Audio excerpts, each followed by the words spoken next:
en ecomedios.com. Seguinos en Instagram, @ecomedios. A partir de este momento comienza el horario de protección al corazón. La permanencia frente a la radio depende exclusivamente del cariño que cada uno se tenga. Este programa trabaja con las emociones. Cualquier semejanza con la realidad es tu responsabilidad, ya que solo vos podrás afrontar lo que fuiste, lo que sos y lo que querés ser ante un imprevisto impacto con ciertas verdades que desconocías. Entendemos que quizás hayas estado huyendo demasiado. Es hora de dejar de escapar. Gracias por volar con buenas compañías. Con ustedes, Daniel Martínez. Hola, buenas noches, ¿cómo estás? Cosas que caen por su propio peso. No existe la garantía emocional. Tal vez llegó la hora de apretar el freno.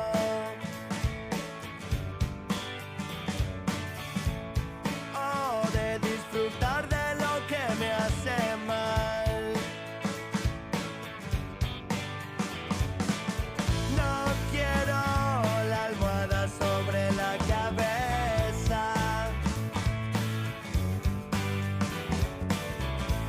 ni perder contacto con la realidad.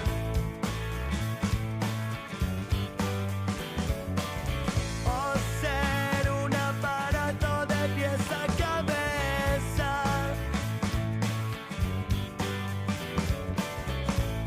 tapadito hasta que pase el temporal. Tengo miedo de mirar hacia abajo y resbalar, o que se corte la cuerda y desde acá caerme. No sé desde cuándo estoy rompiendo cosas. Es extraño, nadie vino a reclamar.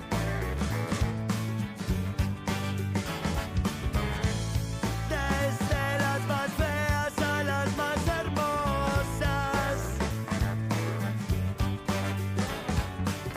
ahora te las quito y te las vuelvo a dar. Tengo miedo de mirar hacia abajo y resbalar, o que se corte la cuerda y desde acá caerme. Tengo miedo de crecer, de empezarme a conocer, pero yo me tiro acá, el que no arriesga no gana.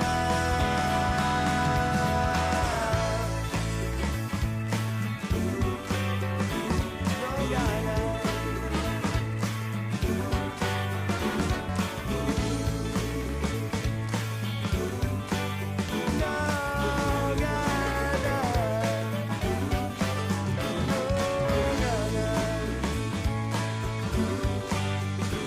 No gana.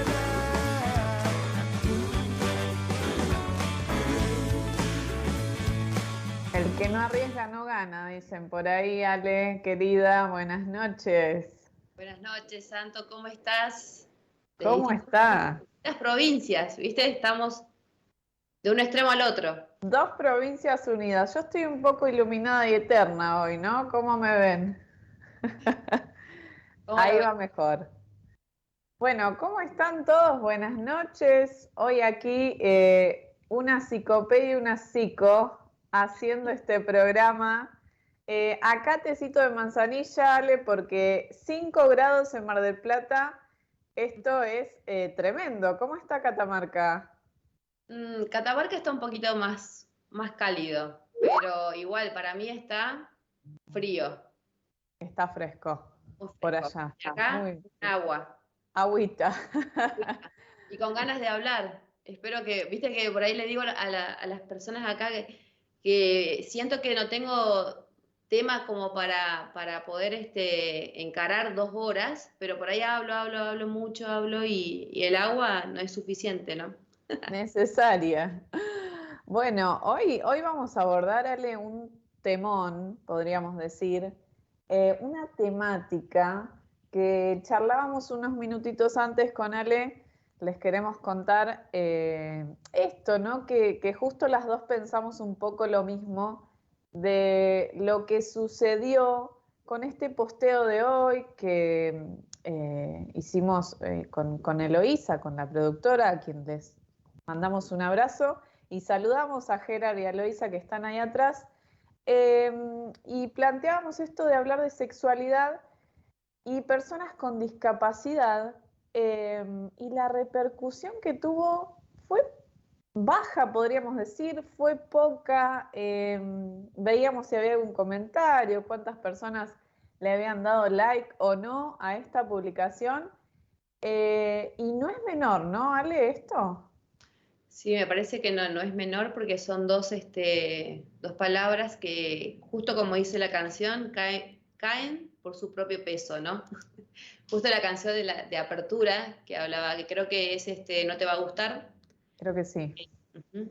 Que caen con su propio peso porque tienen mucho peso sus conceptos, los conceptos de discapacidad y sexualidad tienen mucho peso, son tratados como tabú, como de lo que no quiero saber, de lo que no me quiero informar y que quizás justamente, o de lo que no quiero mirar, ¿no? Por eso de alguna manera buscábamos que nos acompañen, quizás porque desde acá uno puede sacar nuevos interrogantes o quizás satisfacer algunas preguntas que no tan solo tengan que ver con la discapacidad, me refiero quizás por ahí física, o mental o cognitiva, sino también la discapacidad que hablábamos emocional, ¿no? Que tiene que ver mucho con la sexualidad. Entonces, pensábamos juntas y hablábamos que no hubo mucha mirada, mucho interés, quizás en darle repercusión un poco a esto de hablar de la discapacidad y en cuanto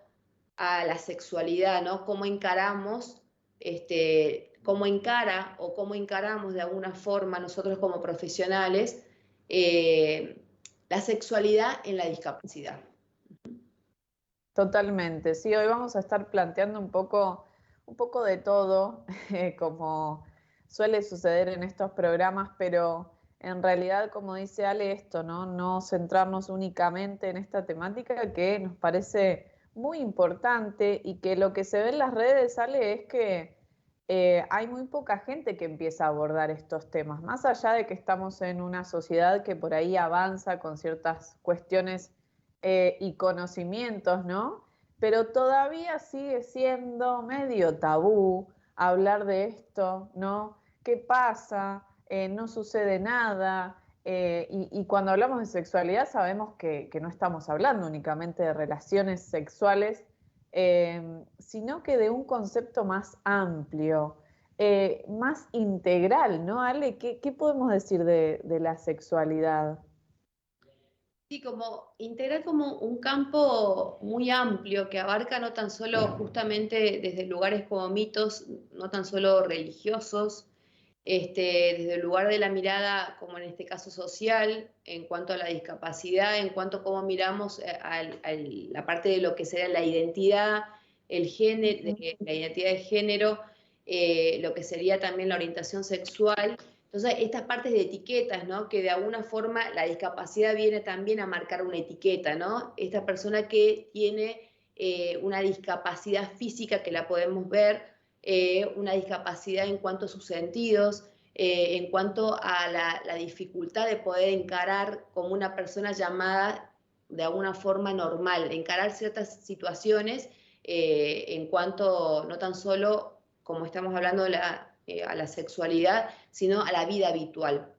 pero también me parecía importante tenerlo en cuenta en que no tan solo buscamos como visualizar nosotras esto de que hablábamos al principio de encargarlo desde un lugar de la ESI, ¿no? De la educación sexual integral, sino como de prevenir las infecciones de transmisión genital desde ese lugar, sino también desde el cuidado, desde la privacidad, que es muy importante, que muchas veces no lo tomamos, no lo tenemos en cuenta, más que todo porque la mirada de la discapacidad, en cuanto a las personas con discapacidad, es de una mirada más angelada, de una mirada más de, en el caso de la sexualidad, asexuados, en el cuanto a que no son personas que deseen, quizás, o desde un lugar de la mirada de niños, ¿no? También se dificulta muchas veces saber que los niños tienen sexualidad.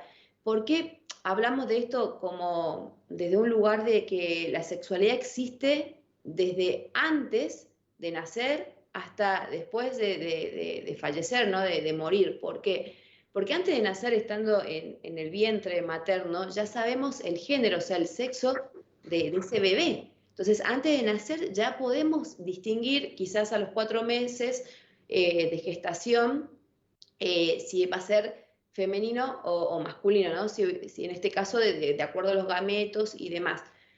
Pero también porque después cómo nos atraviesa de alguna forma a lo largo de la vida la sexualidad y después que llega a esto después de fallecer, ¿no? No tan solo en la muerte como punto límite o finitud de lo que sería la sexualidad, sino porque, mira, después uno cuando fallece, viste que muchas veces nos entierran y a través de los huesos se puede saber también el género de la persona, ¿no? Sí, ahí después de consumirse de alguna forma esta parte de los órganos y la piel y demás, los huesos te pueden dar, digamos, saber la persona si era de qué género, Claro, femenino. ¿qué es lo que sucede? Sabemos que no tan solo lo que sería genitalidad va dentro de la sexualidad, sino el sexo en cuanto a femenino masculino, al género, a la elección, la orientación sexual, al deseo, que también es muy importante dentro de la sexualidad, la parte de creatividad también, que es importante, que va dentro también de la sexualidad.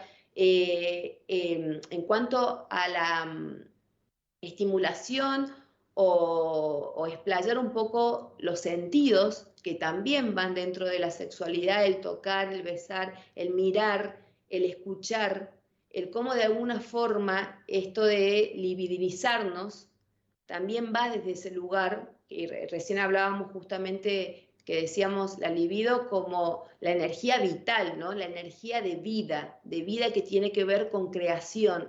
Entonces, cómo nos atraviesa la sexualidad desde distintos puntos, desde las partes políticas también, que nos falta muchas veces en cuanto al cuidado, al respeto. Por ejemplo, bueno, tratando de informarnos un poco y buscando videos como para poder hablarlo para los oyentes, veía una chica que tiene discapacidad motriz y decía ella cómo tener intimidad generaba una dificultad, por ejemplo, ingresar a un albergue transitorio, ¿no? Porque no estaba en las condiciones necesarias como para la silla de ruedas. Por ejemplo, tenía ciertos escalones o formas, ¿no? Entonces dice, ¿cómo logramos ingresar por donde ingresan los autos, ¿viste? O sea, esa dificultad. Entonces ella decía, me sentía como yo dentro de un auto, o sea, mi silla de rueda era un auto de la cual la direccionaban a dónde podía ingresar para ingresar a un albergue transitorio, ¿no? Cómo tenemos como la sociedad quizás no está preparada o no está viendo de que las personas con discapacidad pueden desear, pueden también vivir su sexualidad desde un lugar que lo sabemos que tienen derechos, ¿no? Porque sabemos como personas con derecho a una sexualidad reproductiva, de alguna manera, y a una sexualidad plena, no se visualiza. Sí. Creo que esto que decís, ¿no? Muy importante que tomás esta parte, bueno, biologicista por un lado, que luego creo que a partir de eso empieza la construcción social, ¿no? porque somos con otros, porque nos criamos con otros, porque empezamos a tener ciertas cuestiones en nuestra personalidad gracias a lo que nos ha sucedido en nuestro entorno, ¿verdad? Y creo que esto empieza a formar todo lo que tiene que ver con la sexualidad como una parte, como decíamos, integral y como de energías que se van poniendo en distintos lugares, ¿no? Qué importante esto del deseo, Ale, deseo como líbido, como esto que yo puedo poner al servicio, ¿no? Bueno, ¿qué es lo que me está sucediendo con este deseo? Y ojalá que te suceda el deseo, ¿no? Porque ahí estamos hablando un poco de ciertas cuestiones donde no hablamos de esto, pero cuando no hay deseo entra un poco la depresión, podríamos decir, Ale. Exactamente, ¿no? Y ahí también ingresa esta parte que, si bien muchos hablamos del lugar del trastorno, como un trastorno, ¿no? Desde el lugar de la depresión, ya sea desde el lugar que se lo diagnostique, ¿no? Porque puede ser desde un lugar, por ejemplo, en el DCM, desde el lugar de trastornos de estados de ánimo, que está, por ejemplo, la bipolaridad como depresión mayor, o de un lugar de un estado de mixto de depresión y ansiedad, que está dentro de las ansiedades, de ansiedad en general, ¿no? Pero de cómo de alguna manera, si estamos hablando de deseo y de persona, cómo de alguna forma la persona con discapacidad también necesita ser deseada para poder desear, ¿no? Y de ese lugar es de ser deseada, de un lugar de deseo, no me refiero a deseo libidinal en cuanto a erotismo, sino me refiero al deseo de ser mirados, ¿no? Y cómo muchas veces el ser mirado se direcciona para otro lado, miramos para otro lado, se nos dificulta o nos incomoda mirar a una persona con discapacidad, ¿no?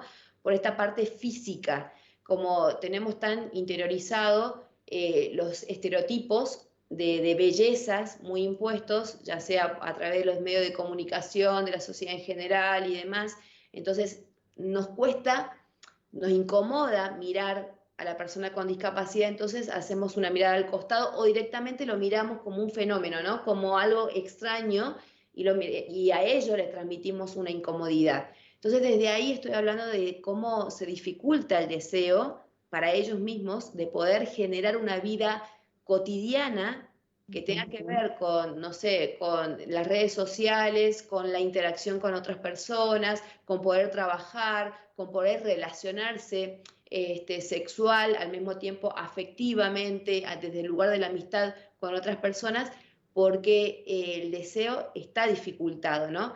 Pero esto nos pasa a muchos, no tan solo le pasa a las personas con discapacidad, nos pasa a muchos de nosotros, de los cuales se nos dificulta, o por ahí nos vemos coartados en todo lo que sería que en su momento generaba cierto placer, nosotros nos vamos coartando, ¿no?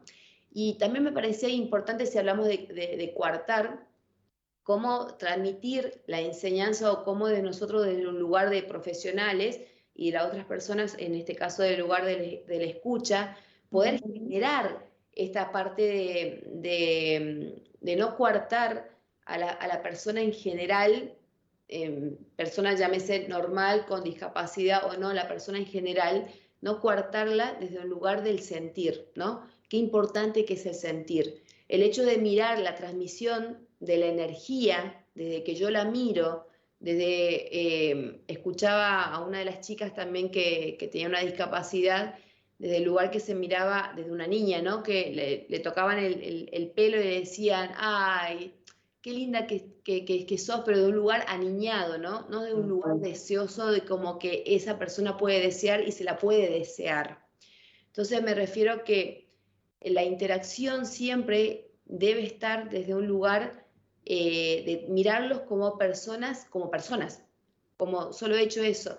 De alguna forma también hablamos con personas de derecho y me parece absurdo también llamarlos personas con derecho porque tienen derecho, o sea, al ser persona está implícito el derecho y nosotros hablamos desde ese lugar. Y hoy en el posteo hablamos justamente de la responsabilidad que implicaba, o sea, desde la libertad que uno tiene para poder ser personas y ser sujetos de derecho en este caso, desde el lugar de la responsabilidad. Y me parece importante tomar la responsabilidad desde el lugar de la información. Si nosotros no tenemos, si no estamos más desinformados, desde un lugar del sentir o desde un lugar más académico, cómo se nos dificulta también mirar a la otra persona desde un lugar deseoso, si es ahí como queremos ingresar, ¿no? Sí, hablábamos de esto que decías vos, de responsabilidad para poder tener esta libertad tan deseada por algunas personas, ¿no? Principalmente con discapacidad, y cuando hablamos de discapacidad por ahí podemos entrar en un concepto muy amplio, ¿no? De qué es discapacidad, de las diferentes o los diferentes tipos de discapacidad. No es lo mismo una discapacidad visual que una persona que tuvo un accidente y al final tuvo que modificar su vida porque quizás, nada, le sucede algo con sus piernas, ¿no? Encuentra no encuentra una posibilidad de utilizar sus piernas, digamos, ¿no? Entonces ahí se vuelve como a renacer de alguna forma para encontrar un nuevo camino. No es lo mismo la discapacidad intelectual, a la que se le tiene muchísimo miedo también de decir, bueno, no, acá libertad no va a haber nunca, me dijo una madre una vez en una escuela. Y creo que hay muchísimo tabú con enseñar a X personas, ¿no? Con X características. Y por ahí, Ale, lo que quería decir también es un poquito qué pasó con el concepto de discapacidad a través del tiempo, ¿no? Yo siempre tengo como este recuerdo de qué pasaba con las personas que tenían síndrome de Down. Bueno, se las escondía, se las ponía en un cuarto aparte, ¿no? Si venía gente a visitar, no podían salir.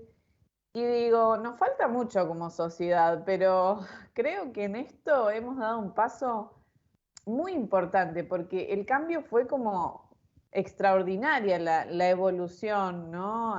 Hoy en día aquí en Mar del Plata funciona un café que solamente participan personas con síndrome de Down, ¿no? Es un café hermoso, increíble en la ciudad, y digo, bueno, pongo estas dos cosas y estos dos conceptos o situaciones y creo que hay un avance hermoso, pero en las culturas antiguas y toda esta cuestión, había como un concepto de castigo, ¿no? De castigo divino, de cuestiones anormales por ahí, ¿no? Se hablaba desde este lugar y desde un punto de vista estigmatizante, con una etiqueta gigante que no dejaba ver otras cuestiones, ¿no? Y creo que, por lo menos a mí, parecer las personas, por ejemplo, con síndrome de Down, tienen una inteligencia emocional muy particular, ¿no? En esto del cariño, en esto de son muy afectuosos en muchas ocasiones, en general, ¿no? Y digo, bueno, ¿cuánto le falta a otra persona que no tiene quizás síndrome de Down, esta condición, ¿no? ¿Qué decís de esta comparación?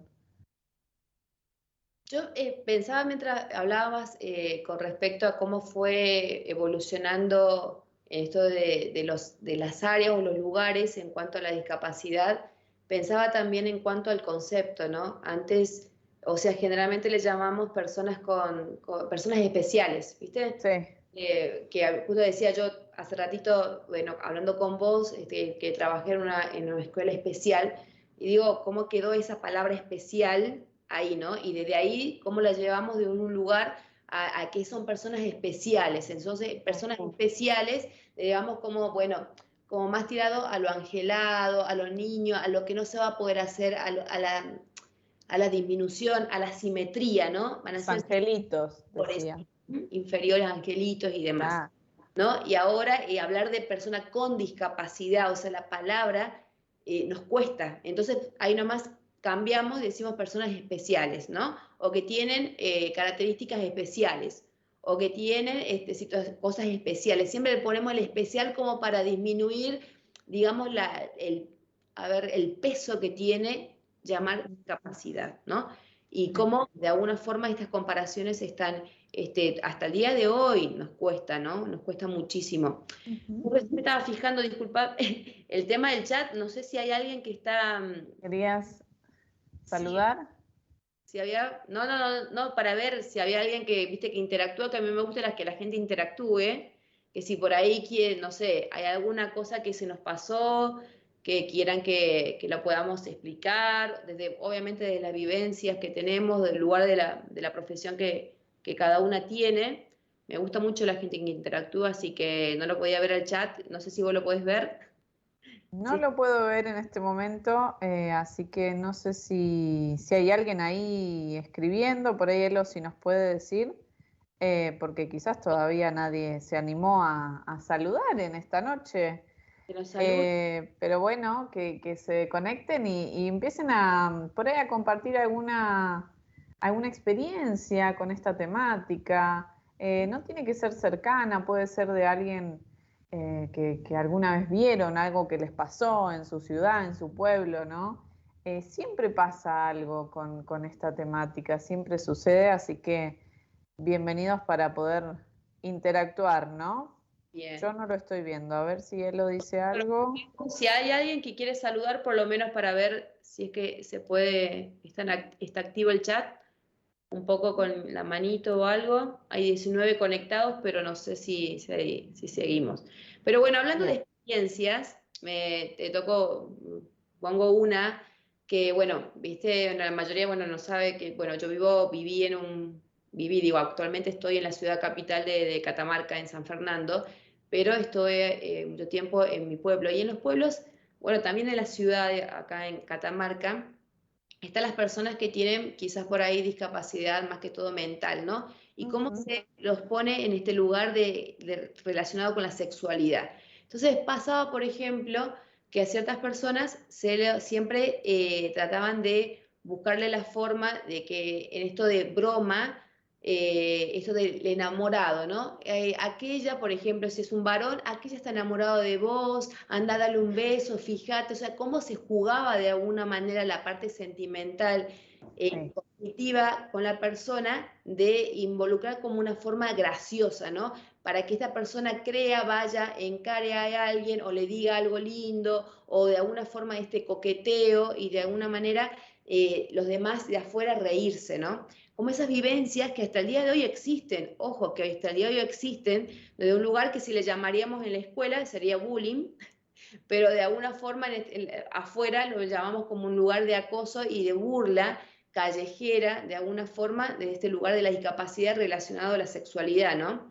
Y que nos cuesta también ver que las personas con discapacidad tienen el derecho a enamorarse, ¿no? Y en este caso, en el derecho de enamorarse y en la conquista y en el coqueteo y en la mirada y todo lo demás, de alguna forma se los desprestigia con esta Ujú, burlándose o tomarlo como chiste o broma de que esto de hacerles creer, por ejemplo, que fulanito, menganita gusta o que busca tener algún tipo de conexión o relación con esta persona, ¿no? Y sin ir más, y para el otro extremo, vamos a algo de un lugar que también las personas con discapacidad están mucho más propensas a los tipos de abusos, ¿no? Entonces, ujú. es importante, de abusos sexuales me estoy hablando, y en este caso, bueno, estamos hablando también de un abuso emocional a este tipo de personas, pero me refiero como de alguna forma están más propensos, así como los niños y demás, entonces cómo es tan importante poder enseñarles el cuidado de su cuerpo, la intimidad, poder ver y poder relacionar qué es la intimidad y la privacidad para ellos, saber cuidar su cuerpo, conocer su cuerpo. Y qué importante por darle los espacios, ¿no? Como hace rato hablábamos, por ejemplo, el del baño, en cuanto que generalmente por ahí los papás, esta necesidad de sentirse necesitados y esa dependencia o simbiosis que hacen con una persona con discapacidad, más que todo con un niño, se los baña, se los higieniza, entonces Mm, lo vamos sobresexualizando también en ese lugar, o duermen en la misma cama o comparten en la misma habitación. Entonces, ¿por qué? Porque no se los ve como personas que pueden desear o que pueden tener su sexualidad o que pueden vivenciar eso, ¿no? Y que no pasa muchas veces también, vos lo vas a ver a los niños en general, para llamarlos entre comillas normales, ¿no? Pero que nos pasa y que de alguna u otra manera como no tenemos los papás un cierto cuidado en esto de la sobresexualización y que esto lleva muchas veces a estar mucho más propensos a abusos, ¿no? O sea, Sí. como en este lugar como dos vivencias, que por eso es tan importante la visualización y la palabra y la interacción, ¿no? De hablar de la discapacidad y la sexualidad. Sí, porque en realidad cuando hablas dijiste baño, dijiste algunas palabras claves que iluminaron mi cerebro un poco, y también creo que sucede la represión, ¿no? Entonces, me hiciste acordar a una experiencia en un hospital de día aquí, en el cual trabajé un año casi y me fui con muchísimo dolor de ahí. Fue una de las experiencias más lindas que viví con adultos con discapacidad, y con tanto cariño, ¿no? Nunca me había llevado tanto cariño de un lugar. La paso bien donde voy, pero fue como demasiado cariño, ¿no? Esa sensación de decir, me fui llorando 2 meses, porque bueno, también eran personas que vivían ahí, que sus familias no iban a verlas, que algunas ya estaban ahí, algunos los visitaban. ¿Y qué pasaba? Había una pareja que se quería mucho, había hombres, había mujeres, y obviamente que esto fue hace 6 años, tampoco que fue hace mucho, y no se les permitía de ninguna forma poder cruzarse. O sea, nosotras estábamos capacitadas en el sentido de decir, bueno, acá esto lo tienen que frenar como sea, ¿no? Uno va para allá, el otro se va al otro salón. Había 3 sedes, en un momento los mandaban a uno a la otra sede. Era tremendo, porque ellos se amaban, era una historia de amor, con muchísimo cariño, se mandaban cartas, se escribían cosas muy lindas, y no podía suceder nada hasta que un día sucedió en un baño que tuvieron relaciones sexuales, porque la represión era tal, Ale, que esto no se podía sostener más, ¿no? Son seres humanos que tienen energía sexual como todos tenemos, y bueno, y sucedió esto y fue, imagínate, una bomba que explotó en el medio del hospital de día. Las enfermeras, nosotras, teníamos como que hacer qué, porque en realidad, bueno, lo que se buscaba era ver qué había sucedido, se hablaba de embarazo, sí, no, no, empezaban todas estas cuestiones. Ellos estaban muy cuidados desde la salud, ese era un punto positivo, eh, pero después, viste, era como muy duro, muy difícil. Yo no tengo la ESI que tengo hoy, o sea, no la tenía en su momento. Si quería aportar un grano, tampoco me iban a escuchar porque era una institución muy rígida. Entonces fue como la historia para mí, ¿no? De Pepito y Pepita que tanto se querían y no podían estar. Entonces creo que esto, por ahí hay muchas familias ahí atrás escuchando, nada, este programa se lo podés pasar a alguien mañana, y a todos les pasó algo de esto, ¿no? Hay muchísimo miedo con que por lo menos sucedan relaciones sexuales. Vamos a partir de ahí, que ya ese es un temón. Se entiende que a veces es difícil la psicoeducación o la educación sexual, pero no es imposible, ¿no? Hay trabajos de familias que han hecho cuestiones maravillosas, ¿no? Creo que ya el otro paso es hijos de estas personas, ¿no? Que también es otro temón, porque en muchas ocasiones se hacían cargo las familias, ¿no? Ese padre, madre que criaba. Pero bueno, me hiciste acordar a esto, que creo es una instancia difícil para estas personas, ¿no? Sí, yo tomé de todo lo que hablaste, que es muy interesante, tres cosas. como para recalcar, que me parecen importantes. Una, la prevención. Llegar que siempre tiene que pasar este tipo de cosas para hablar de sexualidad, ¿no? Que sabemos que va a suceder. Entonces, en una institución donde existen personas, entonces, obviamente, ¿por qué no prevenimos de antemano, más allá de que vos decís, bueno, estaban cuidados, o sea, ahí estaba la salud de por medio, sí, pero no tenían los medios necesarios como para tener su intimidad o espacios para hablar sobre su genitalidad, cómo utilizar el preservativo, cómo mantener una relación, qué es enamoramiento, cómo sucede, qué es lo que te pasa, cómo poder ponerlo en palabras desde ese lugar, ¿no? Es tan importante esto de la prevención, o sea, tiene que suceder algo recién para una prevención terciaria, vendría a ser, ¿no? Como de alguna forma para ver esto, bueno, espero que no haya sido, que no haya embarazo, ¿no? Como de ese lugar, ¿no? Segundo, me parece tan importante es cómo, y es que el día de hoy sucede, se capacita a las personas, más que todo en las escuelas, bueno, a los docentes, para la ESI, ¿no? La educación sexual integral. Ahora, pregunto yo, ¿cómo nos cuesta, más allá de la capacidad académica, de la información que tengamos, poder transmitir esto de la sexualidad? Pero ¿sabes por qué nos cuesta? No tan solo me refiero en la escuela, en la docencia, sino en otras áreas, desde un lugar también de profesionales, porque tiene que ver con la sexualidad de nosotros. O sea, nos vemos de alguna forma, hablar de sexualidad también a nosotros mismos, nos da vergüenza, pudor, poder hablar de lo que sería el pene, la vagina, la vulva. O sea, ¿cómo nos da esa forma de vergüenza? Entonces, se nos dificulta poder transmitirlo, por más allá de la información que tengamos, porque tiene que ver, que habla de nosotros, ¿no? Eso muchas veces yo le hablo con los pacientes que no todos los psicólogos hablan sobre la sexualidad, ¿no? Más allá de que la transiten de manera quizás no tan explícita, pero porque se les dificulta hablar de nosotros, de nuestra sexualidad, ¿no? Como estamos tan coartados, ¿no? Y otra de las cosas es el hecho de la privacidad y el hecho de los cuidados que son necesarios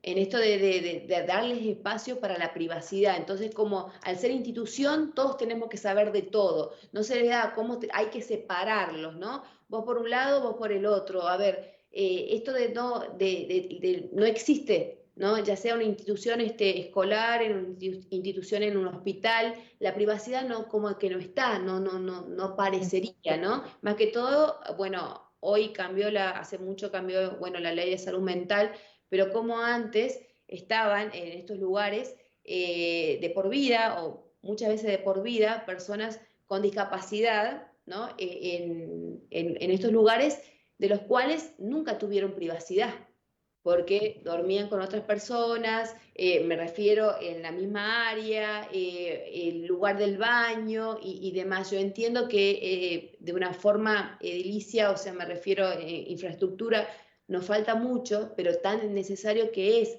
esos lugares de intimidad y de autoconocimiento corporal. Ya estoy viendo el chat, ¿no? Y ya hay 3 personas que nos hablaron y hay alguien que habló justamente. Ya. Carla Curti dice hola. Estela González, hola. Hola chicas, ¿cómo están? Y acá Humberto Millache dice muchas buenas noches. Buen tema. Además también el abuso lleva a pensamientos de suicidarse.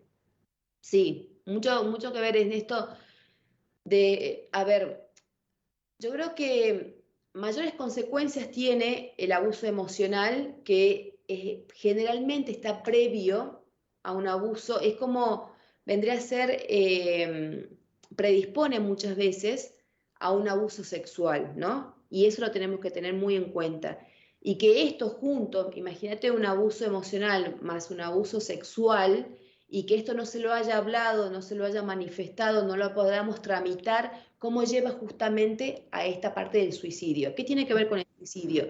El suicidio es el homicidio, o sea, matarse a sí mismo, ¿no? En vez de ese odio puesto hacia afuera, es ese odio puesto hacia adentro. Por eso hablo de lo primero como el abuso emocional. Predispone muchas veces a una persona a estar, digamos, propensa a que le suceda un abuso emocional, abuso sexual, ¿no? Ujú. Esto es para largo y tendido como Sí, para hablar. en general, ¿no? Como que el abuso psicológico podemos decir que deja a una persona en un estado medio frágil, por decirlo así muy simple, y el abuso sexual como también deja en este estado frágil y de culpabilidad, ¿no? Entonces, acá entra otro tema que la víctima, digamos, se termina como en un estado de culpa, de vergüenza, de un montón de cuestiones a revisar, que, a ver, entiendo lo que dice Humberto, pero bueno, no es que el abuso es igual a suicidio, esto puede mejorar, lo que queremos decir es que puede llegar a suceder esta situación cuando no se revisa, no solo con el abuso, sino como dice Ale, con otras cuestiones de la vida, ¿no? Pero bueno, es un tema para largo, ¿no? Para trabajarlo, pero que tiene que ver, o sea, me parece importante darle también esa palabra porque dice pensamientos suicidas, ¿no? Entonces, me imagino que ya que estamos hablando de discapacidad, una persona que se le dificulta poder expresar estos pensamientos o este malestar se haya pasado un abuso sexual, ¿no? Entonces, ¿cómo qué tan importante es el tema del autocuidado y el autoconocimiento para poder manifestarlo? Hay veces, dependiendo de la discapacidad que tenga, quizás tenga una discapacidad de alguna, por ejemplo, la parálisis cerebral, se le dificulta muchas veces el poder expresar verbalmente, pero cognitivamente están, digamos, bien, no es que haya dificultad. Entonces, ¿qué pasa en ese tipo de situaciones, no? ¿Cómo es tan importante poder, la escucha, la mirada, poder ver estas dificultades por ahí que se notan a través de la conducta, ¿no? Con conductas estereotipadas o conductas que no vienen siendo frecuentes. También Claudia, perdón, Merlo dice muchas notas sobre sexualidad, pero es la primera en la que escucho a todos por su nombre propio, ¿no? En este caso de lo que estamos hablando, ¿no? Como que supongo que será de lo que estamos hablando de pene, vagina. Ponerle nombre a todo, basta de chichi y cositas que no. Exactamente, ¿no? Que también le ponemos, ¿no? Como el cofrecito, la palomita, o esas cosas también aniñadas que implican, y después que eso también sea propenso a llevar a un abuso, ¿no? O sea, cómo se va dando todo como entretejiendo, como una tela de araña, que está todo relacionado. Por eso decía, me refería en un principio del programa al abuso emocional, perdón, a la discapacidad emocional, ¿no? La discapacidad que por ahí tenemos, no sé, de poner nuestros sentimientos, de alguna forma gestionarlos y ponerlos en palabras, y eso no lo estamos hablando. Ahí Humberto Millán dice, considero importante al hablar del ESI para pasar por nosotros mismos la sexualidad, sí, pasar Un por poco nosotros, lo que decías vos, Ale, hoy. escucharnos, preguntarnos, visualizar por qué nos da tanta vergüenza hablar de esto, por qué de alguna forma nos cuesta mirarnos, ¿no? Si estamos hablando de la mirada en cuanto a la persona con discapacidad física, por ejemplo, ¿por qué nos cuesta mirarnos en el espejo desde el lugar de desnudos, desde el lugar corporal, ¿no? También por ahí yo le hablo a los pacientes la dificultad que tenemos nosotros, hay una dificultad anatómica ya impuesta de alguna forma entre las cuestiones de género, ¿no? El varón tiene mucha más relación con su pene habitual, en el baño, en la higiene y demás, y el pene de alguna forma anatómicamente es visible. Es más visible, claro. La vulva y obviamente la vagina, no. No tenemos las mujeres no tenemos esa habitualidad. Vamos, la higiene y la visión, de alguna forma, es desde un lugar medio indirecto, de alguna manera, ¿no? Entonces, desde aquí tenemos como esta parte de que lo cóncavo y del tener que sí o sí recibir, por ejemplo, y en el caso del pene, del tener que dar. Ya desde ahí estamos hablando desde un lugar también desde la parte sentimental, o emocional, podríamos llamarlo, desde ese lugar del que el hombre siempre tiene que ser dador y la mujer siempre tiene que recibir. Ujú. Y algo que se me estaba pasando, que dijiste, que muy importante, esto de esta experiencia que vos tuviste en este hospital, de la dificultad, ¿no? De las personas de ser padres o madres, ¿no? De poder visualizarlos, de poder maternar o paternar en cuanto a los hijos, ¿no? Esa dificultad que uno ve, esa imposibilidad. Entonces, salir del lugar, ponerlos en lugar de padres, o sea, en lugar de personas, pero sacarlo primero del lugar de hijos, ¿no? Como se les dificulta también a los mismos papás de las personas con discapacidad, poderlos sacar desde el lugar del hijo, o sea, de la dependencia en sí, de ambas partes, ¿no? Ujú, totalmente. Bueno, creo que con estos comentarios también tocamos algunas cuestiones. Lo que quieran preguntar y seguir preguntando es bienvenido. Me parece que hay mucho para hablar y por ahí quiero volver un poquito para atrás con algo que decías, Ale, que tiene que ver con qué pasa, y esto último de Humberto, ¿no? ¿Qué pasa con la ESI acá? Eh, con nosotros mismos. Y por ejemplo, hace 2 meses atrás nos vuelven a dar una capacitación. Yo trabajo en escuelas, para los que no saben, escuela pública, y esta capacitación llena de mujeres, Ale, repleta de mujeres. Y me encuentro un conocido del pueblo, al cual, nada, él profe de biología, nos conocíamos del pueblo donde yo me crié, y casi felicitándolo, que yo, ¿no? Y después digo, ¿qué hice? Porque en realidad yo estaba muy contenta que él esté ahí, porque yo sabía quién fue él antes y cómo llegó a hoy poder decir, eh, nada, hablar de esta deconstrucción que se habla mucho, llegar a estar sentado ahí capacitándose en un tema tan importante. Y cuando suceden estas capacitaciones, Ale, en las escuelas se los manda a los equipos de orientación escolar, en el cual formo parte, los ex gabinetes, para los que no conocen, y vamos nosotros, ¿no? O sea, los que están ahí, muy pocos profes, hoy en día estoy en secundaria, muy pocos profes van a esas capacitaciones, tampoco se los convoca, esa es la realidad. Pero no hay tampoco una impronta de los docentes de decir, bueno, yo quiero capacitarme en esto porque hoy realmente sé que es una parte clave. Hay muy pocos que tienen como esta camiseta puesta, y eso se ve reflejado en los pibes, digamos, porque hace muy poquito tuvimos otro encuentro que hablamos de salud mental, prácticas de enseñanza, 2 temones, y la ESI, y los chicos íbamos como anotando lo que iban diciendo ellos para sacar referencias, y no tenían ESI todavía. Decían, sí, yo supe cómo es esto de los embarazos y sí tuve ESI, ¿no? Todavía se sigue adjudicando este concepto a un lugar biológico de la salud y adolescencia que por ahí vos y yo tuvimos en la secundaria, ¿no? Pero falta poner a cada uno de los docentes esta camiseta para decir, hablemos de todo, ¿no? Yo soy una persona que va, saben que me golpean y conmigo se puede hablar de todo.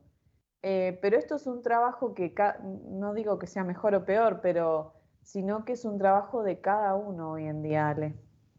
Es un trabajo de cada uno porque nos incomoda. Viste, doy un ejemplo, mira, cuando uno, por ejemplo, va a un velorio, hay personas, obviamente vamos a encontrar personas llorando, ¿no? Sí. Entonces, el familiar o las personas allegadas de la persona que falleció llora desconsoladamente. Entonces, ¿qué tratamos de hacer la mayoría? Tratar de calmarles, de darle la pastilla para que se calme, para que esté mejor, para que no llore y todo lo demás. Entonces, ¿por qué lo hacemos? No por el bien de la otra persona, sino por la incomodidad. Mi incomodidad porque me está afectando a mí, me está afectando mi angustia y yo puedo empezar a llorar al igual que la otra persona. Entonces, lo mismo nos pasa con la sexualidad.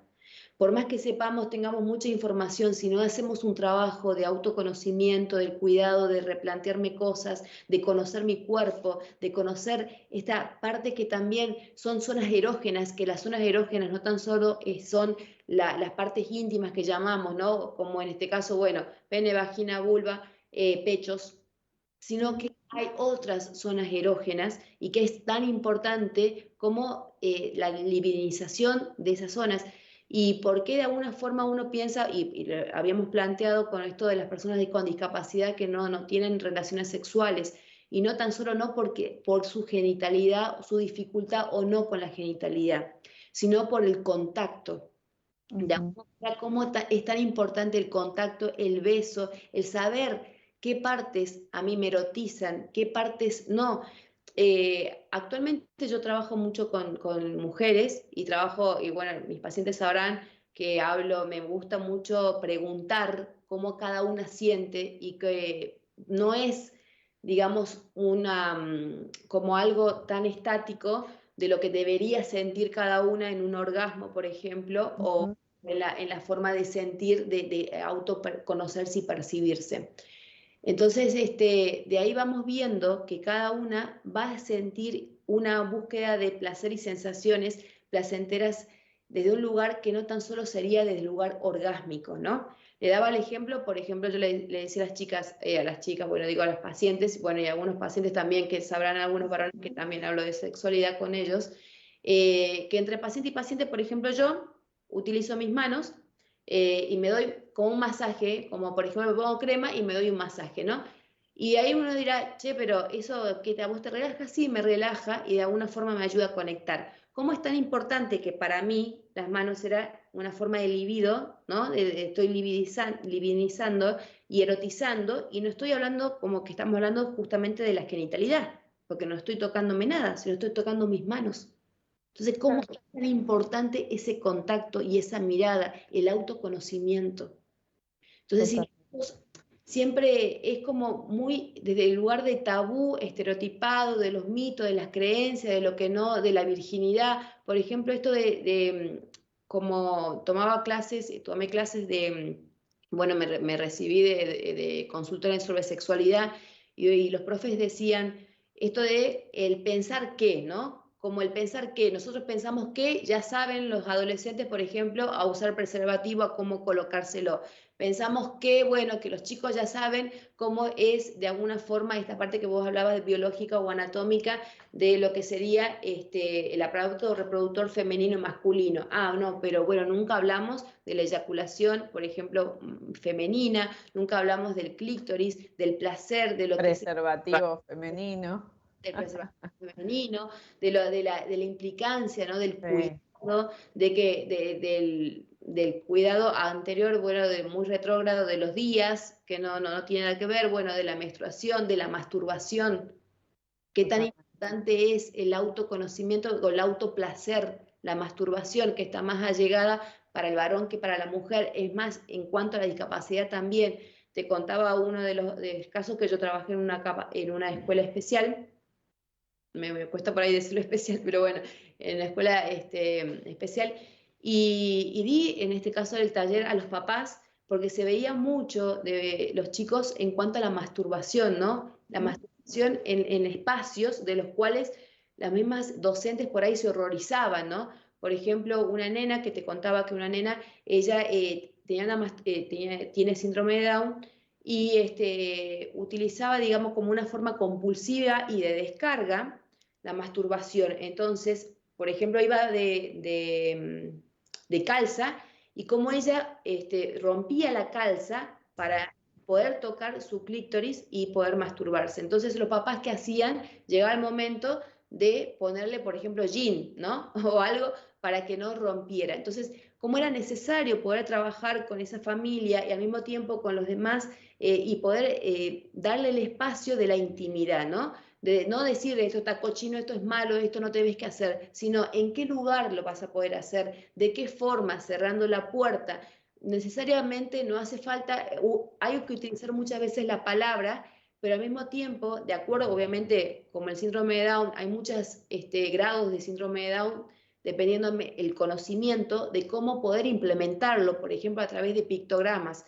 Para los que no conocen, en pictogramas son como figuritas de donde hay escenas, ¿no? U objetos que se le puede enseñar a la persona como un poco de una historieta para adelantarle muchas veces situaciones. Herramienta que se utiliza con las personas con autismo también, ¿no? Que tienen esta condición, así que a mí me gustaría, Ale, por ahí que los dejemos con la intriga de algunas cosas más que vamos a decir y contar, si te parece.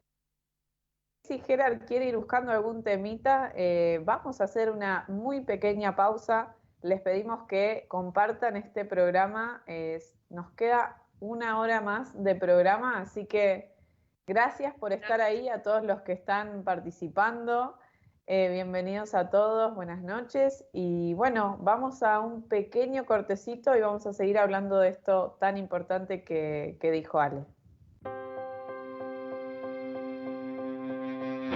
Por las veces que no me escuché, por las veces que me hice de menos, por las veces que no me cuidé, por las veces que pensé que no iba a sucederme, por las veces que no me atreví, por las tardes que no tuve fuerzas, por todos los gritos que pegué, por lo mal que me traté, por lo mal que me hablé a veces.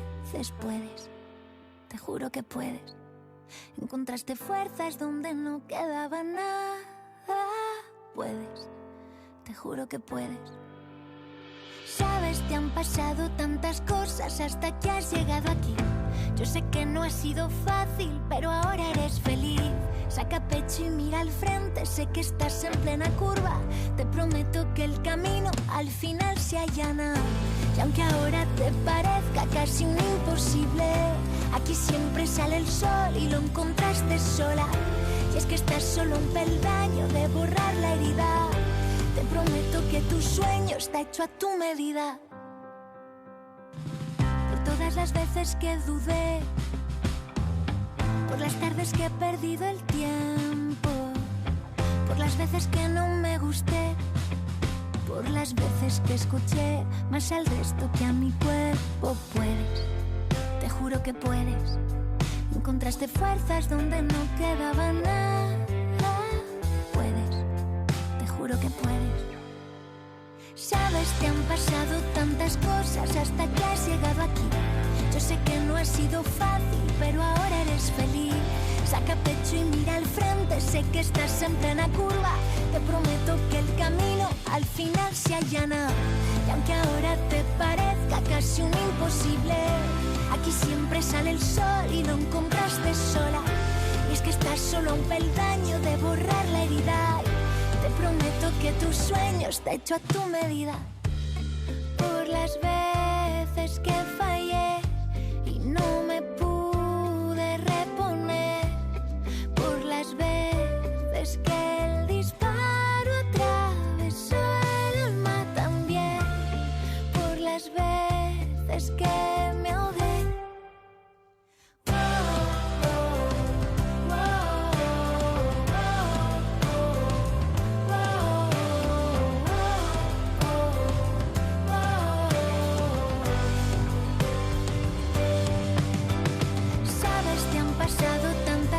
Hasta que has llegado aquí.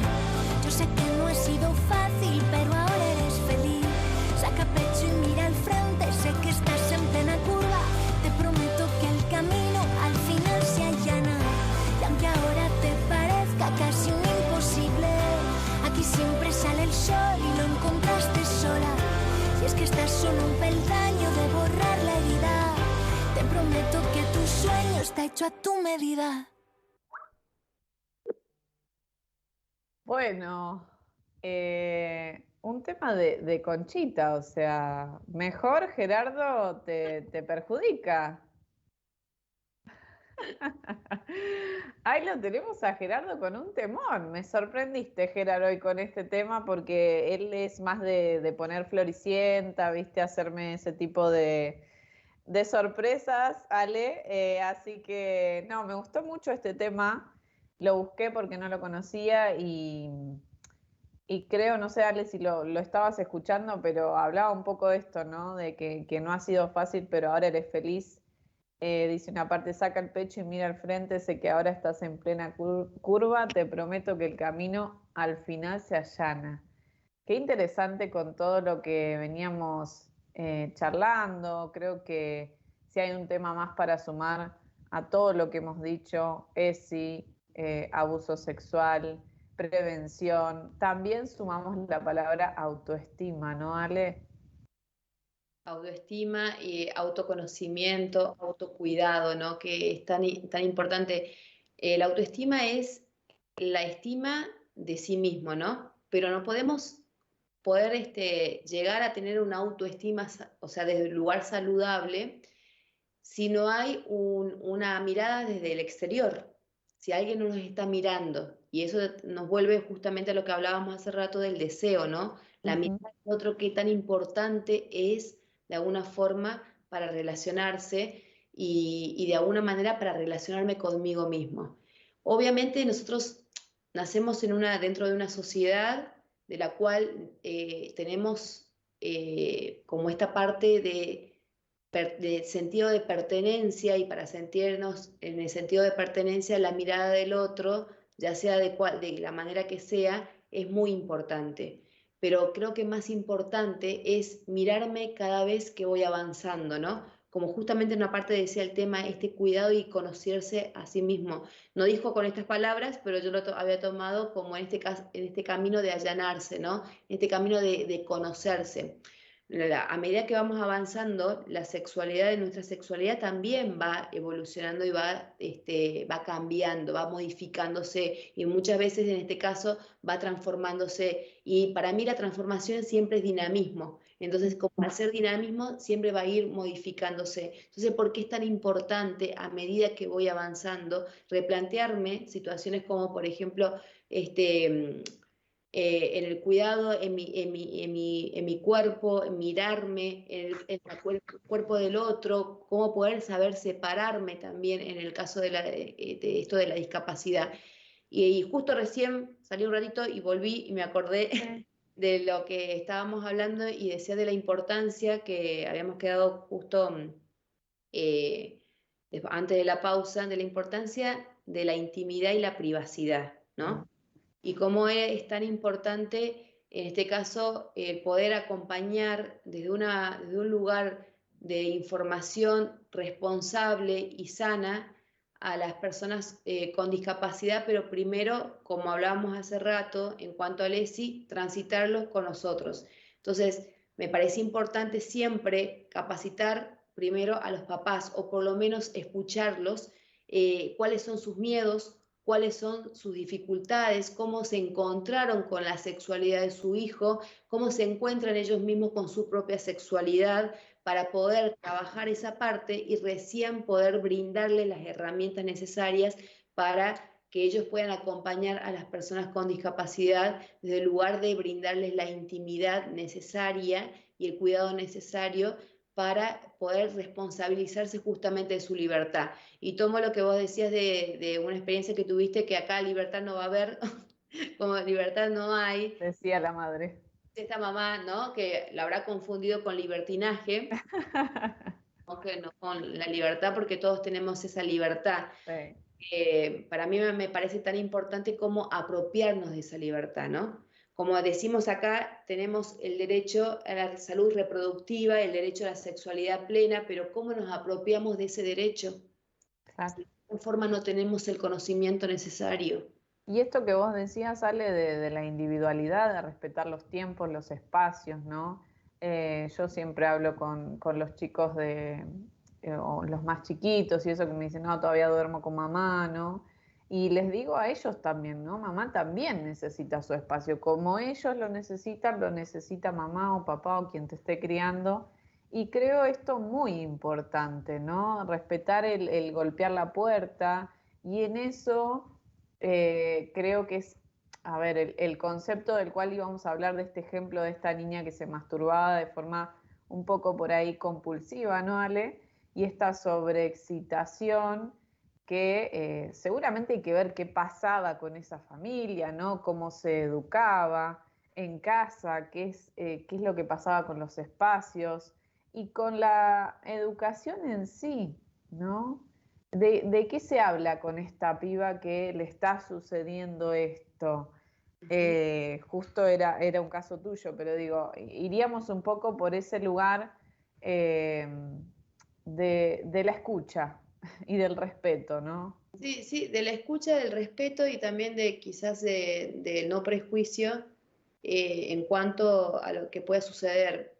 En este caso, por ejemplo, de esta nena, los papás, la verdad que eran muy respetuosos de su intimidad y eran unos papás que escuchaban, realmente escuchaban y estaban abiertos al diálogo.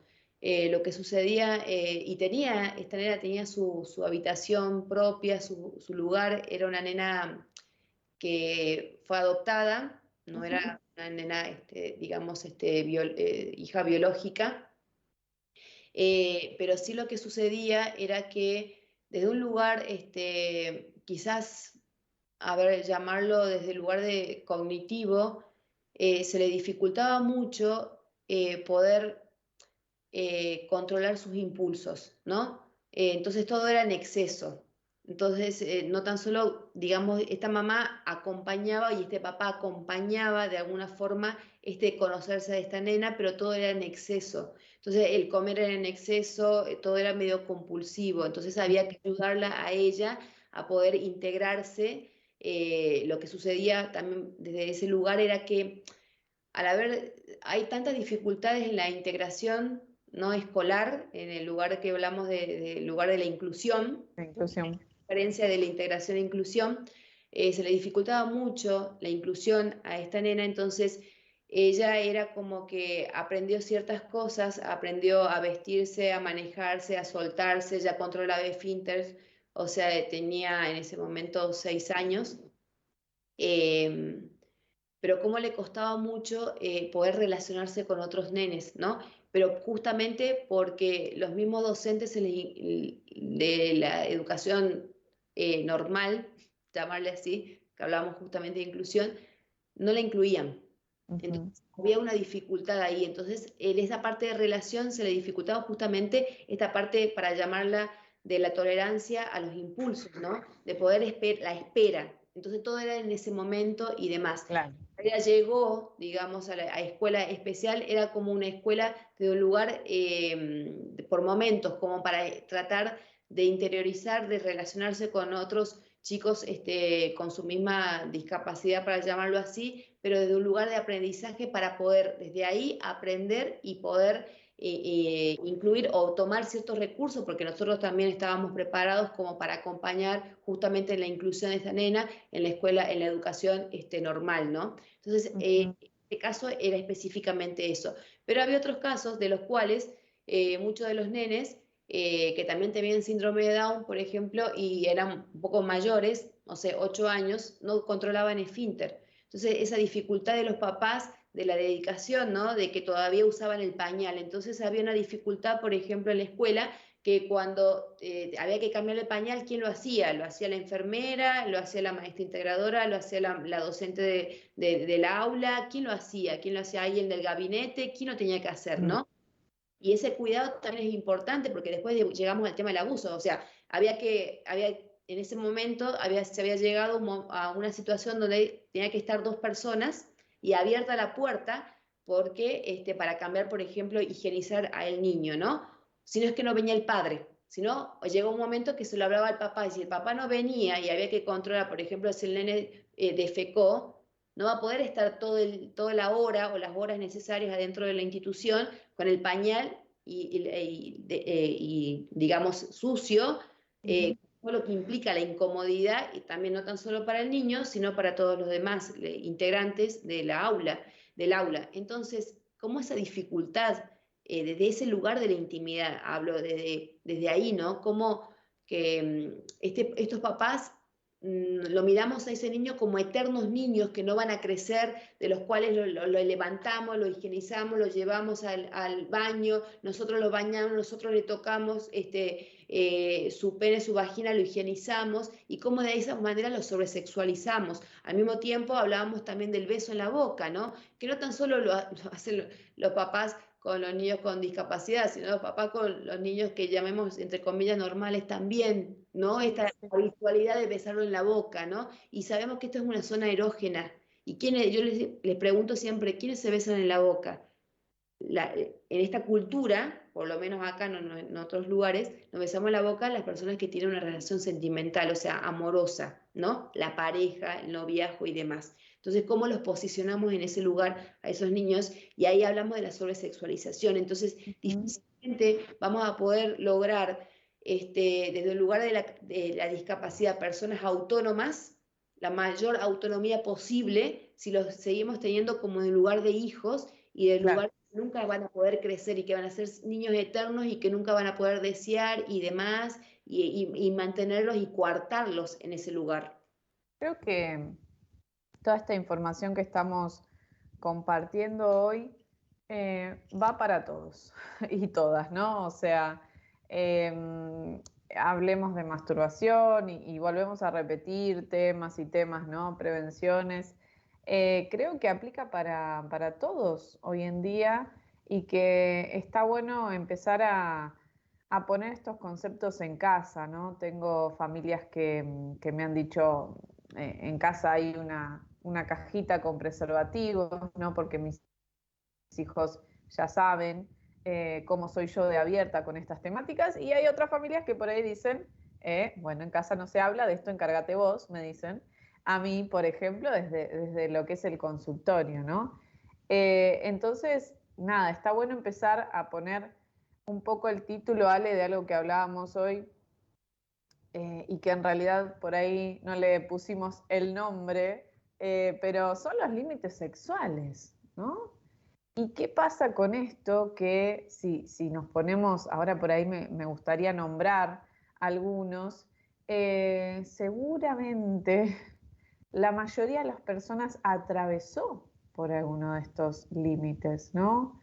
Que, bueno, si hablamos de abuso sexual, ni hablar, el tocar las zonas erógenas, el tocar el cuerpo del otro, ¿no?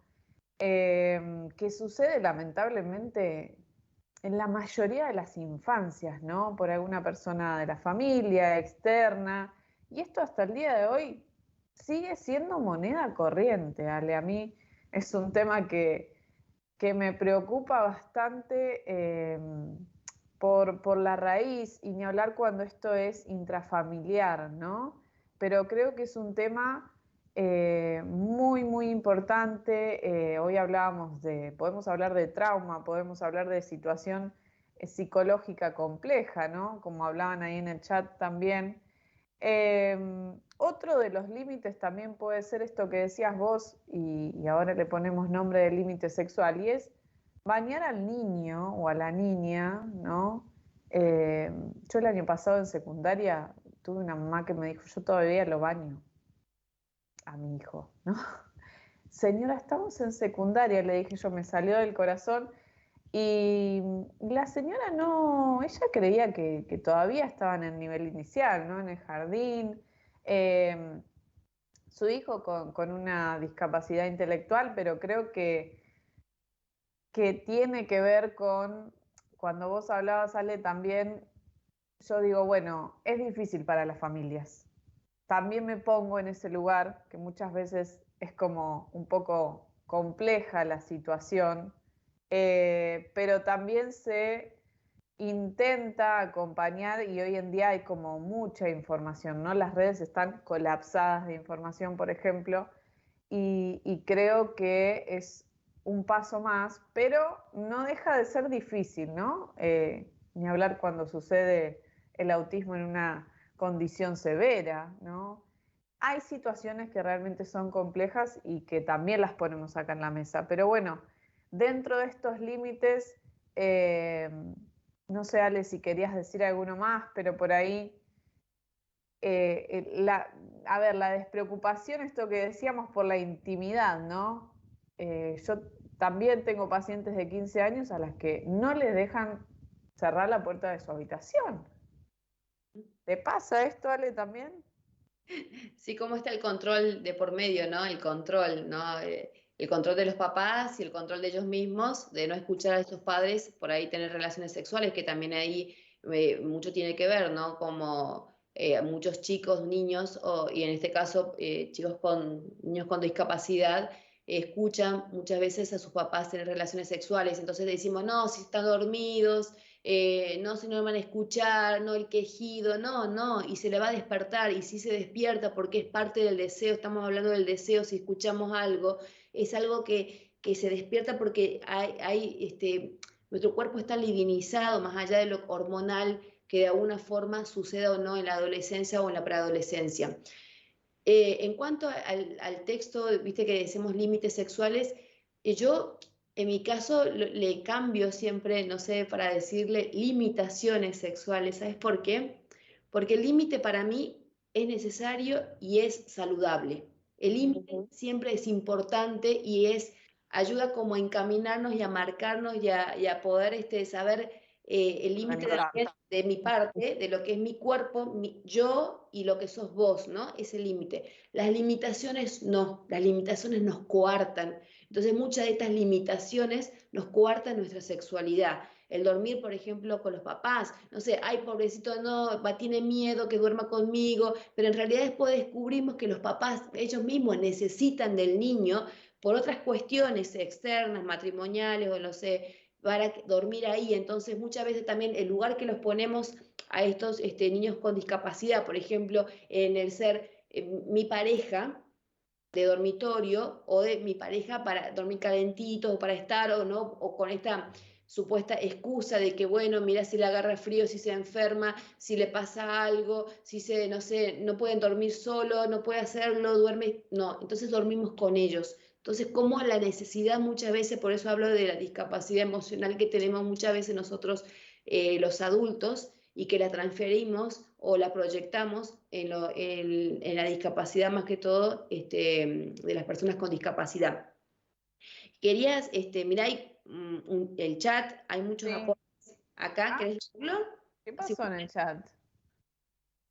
Mirá, ¿querés que los lea? Dale. Dale, mira acá,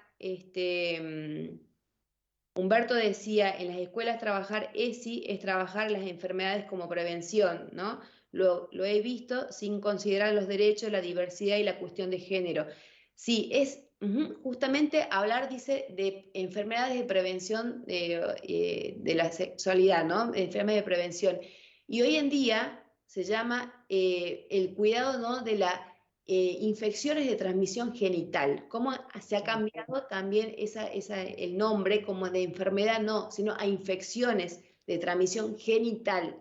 Y le damos, de alguna forma, le sacamos la sexualidad para poner genital, que es importante el nombre, digamos, la frase en general, para poder de alguna forma organizarnos mentalmente también. Yo, Ale, seguía con el concepto de ITS. Digamos que ahora hay un cambio de paradigma a ITG, podríamos decir, ¿no? Exactamente. Porque hasta lo que yo sabía era infecciones de transmisión sexual.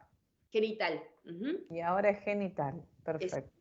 Sí, porque, ¿sabes qué? Lo que pasa es que si les llamamos enfermedades, no siempre son enfermedades, y si llamamos transmisión sexual, siempre es el lugar de la sexualidad, y sabemos que la sexualidad no es tan solo genitalidad, la sexualidad es mucho, ¿no? Entonces por eso se llama infecciones de transmisión genital. Se cambió desde ahí para que se habla desde la genitalidad, ¿no? Ya sea a través de fluidos, a través de, por ejemplo, el fluido también de la leche materna, en cuanto de la HIV, por eso la única método de prevención de barrera, y es tan importante, que es el preservativo. No tan solo me relaciono con esto de las prevenciones de embarazo, sino que el preservativo es fundamental para todo lo que sería infecciones, prevención de infecciones de transmisión genital. Es fundamental, así que qué tan importante es, ¿no?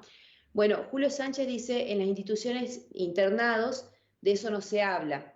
como si fueran asexuados ángeles, de la asexualidad, ¿no? No tienen sexualidad, no sienten placer, no pueden sentir placer, no pueden ser amados, no pueden amar, de alguna manera tampoco pueden sentir, no pueden sentir deseo, no pueden tener sensaciones placenteras. O sea, desde ahí No existe, se infantiliza la sexualidad de las personas con discapacidad.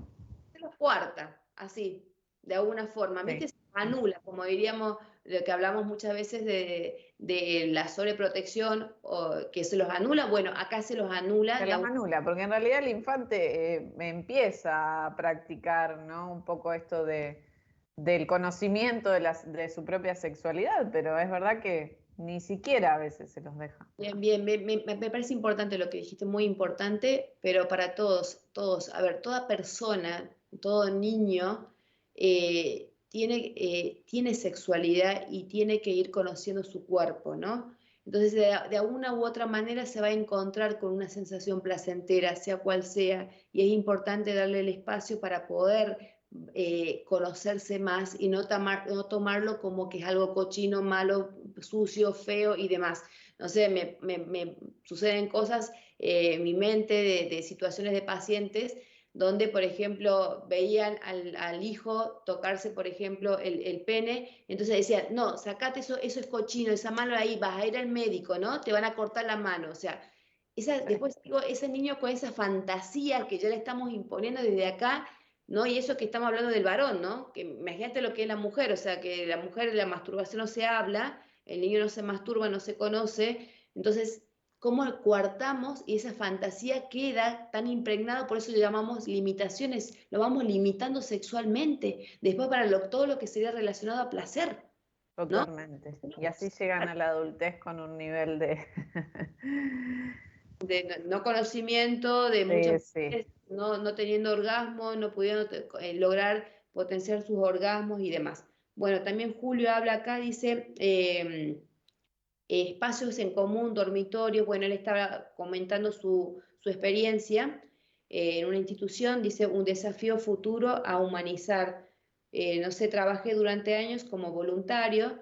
Después él habla, dice, de sexualidad no se habla, no se sabía, sí se sabía del amor enaltecedor, pero aún en ciertas reservas de estos años. Enaltecedor sería como del lugar romántico, ¿no? De este romanticismo, sí, la cartita, bueno, desde ese lugar, pero no hablamos de la sexualidad, ¿no? Entonces, pero que también La es idealización un poco también. Exactamente, la idealización, ¿no? Que hasta el día de hoy la tenemos y que también transitan personas, vuelvo a poner la comilla para salir de esto de la discapacidad como normales, para llamarlos normales, que del lugar del romanticismo se limitan también a vivir una sexualidad plena, ¿no? Como de lo que debería ser, ¿no? O desde el lugar de que yo debería sentir o no debería sentir ciertas cosas, o la mujer no debería sentir el orgasmo, o si se siente el orgasmo y gime un poquito más, se la considera, yo no sé si se puede decir, pero bueno, dice yo, puta, que Claro, la palabra va desde otro lugar, pero bueno, ¿cómo el gran complejo. vamos hablando de eso? Humberto dice, consulta, salud cuando trabaja sobre ESI en la escuela, comienza con el cuerpo como primera medida y luego avanza en otros temas como si fuera una concepción biológica. Lo primero es así. Él nos consulta, ¿no? Si de alguna forma En trabaja. realidad se traspasa por un montón de conceptos y esto se elabora desde el nivel inicial, que es el jardín, la primaria, la secundaria, las famosas escuelas de adultos, ¿sí? Que hoy también existen, las EPA, por ejemplo, son escuelas primarias de adultos, ¿no? Para aquellos que no pudieron. Entonces es una transversalidad en todos los niveles, en todas las modalidades, ¿sí? Y con diferentes conceptos adaptados a cada nivel, ¿sí? Entonces, ¿qué sucede? En el jardín o nivel inicial, como le decimos, no vamos a trabajar sobre consumo problemático, que también es ESI, sino que el consumo problemático va a ser del área de la secundaria, por ejemplo, o del fin del segundo ciclo de la primaria, Sí, entonces sí se parte de una idea biologicista, sí, en un momento se toca la famosa salud y adolescencia, todo lo que tiene que ver con embarazos, esto que decía Ale de las enfermedades o las infecciones, y después pasamos a otros temas como familias, vínculos, consumos, ¿sí? ¿Qué me pasa con el otro? ¿Qué pasa con la educación emocional? Educación emocional y ESI de la mano, para mi gusto. Hay autores que dicen que no, que estas son dos cuestiones totalmente separadas. No estoy de acuerdo en ello, porque cuando yo estoy en el pasillo intentando abordar a ver, una situación que me ha pasado muy seguido, donde uno le dijo, vos sos un puto, sos un maricón, yo estoy haciendo eso de alguna forma. ¿No? Estoy abordando qué te pasa con la palabra maricón, de dónde viene, qué te enseñaron. Siempre que suceden todas estas cosas y otras también, yo siempre les digo, ¿eso te enseñó tu casa? Yo trabajo, Ale, en lugares muy vulnerables. Eh, entonces, nada, sucede que no hay mucho acompañamiento familiar, que el barrio es un quilombo, que suceden muchas cosas. Y a veces esto es una pregunta que los deja pensando, ¿no? Que por ahí puede ser muy movilizante. Entonces creo que hacemos ESI con un montón de conceptos más allá de lo biológico, ¿no? En escuela especial también, por ahí a vos sale, decís, no, escuela especial. Hoy todavía se sigue diciendo escuela especial. Sí, por ahí somos más de la idea de que somos la escuela común y la escuela especial. Como que salimos un poco del tema de qué es la normalidad o no, eso sí, ¿no? Como decías hoy, se ha cambiado este concepto de integración e inclusión, ¿sí? Ayer veía, no sé, Ale, si vos te acordás, el famoso símbolo de la silla de ruedas, que es una simbología muy específica para personas con discapacidad, y desde el 2015 que se ha cambiado la simbología, no se ve por ningún lado ese símbolo, ¿no? Nosotros por ahí seguimos viendo este cartel con la silla de ruedas. Así que espero haber respondido un poco, Ale. No sé si vos querías decir algo más de esto que preguntaba Humberto. Sí, sí, quería aumentar que me parece tan importante cómo poner en palabras, en cuanto más que todo desde abajo hacia arriba, primero darle nombre a los genitales por su nombre, ¿no? Entonces eso es una de las cosas que se enseña y se debería enseñar justamente desde el preescolar, no llamarle palomita, ni me acuerdo que una paciente me decía, me llamaban la galletita, la el pajarito, o estas cosas que por ahí le ponemos de todo nombre porque no queremos llamarle pene, vagina o vulva en este caso, ¿no? Sí. Entonces directamente no lo queremos ni nombrar. Entonces es importante porque desde ahí prevenimos todo lo que será relacionado a abusos sexuales, ¿no? Porque también por ahí decimos que nadie te toque tus partes íntimas, que nadie te toque la palomita, che, nadie es nadie. Entonces vos, papá, ¿por qué de alguna forma higienizas, por ejemplo, la vulva de esa nena? Ujú. Decimos nadie, entonces ahí estamos dando un doble mensaje a ese niño, ¿no? Decimos, o a esa niña. Entonces decimos, nadie te tiene que tocar, pero yo sí, o sea, y nadie es nadie. Entonces, una forma como también la culpabilidad y en esos dobles mensajes que no sabemos desde el accionar, desde la palabra o desde el accionar en cuanto al ejemplo, va a ir acompañando. Entonces, siempre cuando se transmita, en este caso sí, se transmite desde el lugar de la palabra y también desde el lugar de la acción, como vos decís, por ejemplo, en la parte de la experiencia. Si vos escuchás dentro de la escuela que se estamos llamando, en este caso, maricón, o sea, ¿qué concepto tiene esta persona de lo que es un maricón? ¿A qué se quiere, no? Y ahí le ponemos poner el nombre, decir, para vos qué es maricón y qué es lo que sería, entonces hablamos de la identidad de género, por ejemplo, ¿no? O desde un lugar, en el caso, ponele del maricón, si es que le gusta a alguien del mismo sexo, entonces, ¿cómo sería? De la orientación sexual, o sea, le ponemos el nombre como corresponde, un poco porque creo que esto falta de información, de cuidado, por eso me parece importante decir las limitaciones, cómo limitamos y no los límites, que estos límites ayudan mucho más a organizarnos mentalmente y a organizar las ideas y los conceptos, que tenemos un vocabulario tan rico, el español y más que todo el argentino, encima tenemos nombre para todos, nombre a todo, llamar las cosas por su nombre, ¿no? Como Totalmente. Me gusta esta diferencia que por ahí no la había pensado, ¿no? Esto de límites y limitaciones.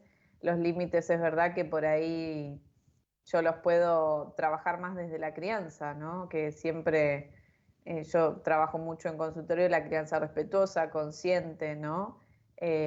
Chau violencia, chau todas estas prácticas que para mi gusto quedaron en el tiempo. Y esto, y a veces te dicen, bueno, hacer esto es ser libre y dar al otro todo lo que... Y no, ahí entran los límites, ¿no? A diferencia de esto que decís vos que son las limitaciones.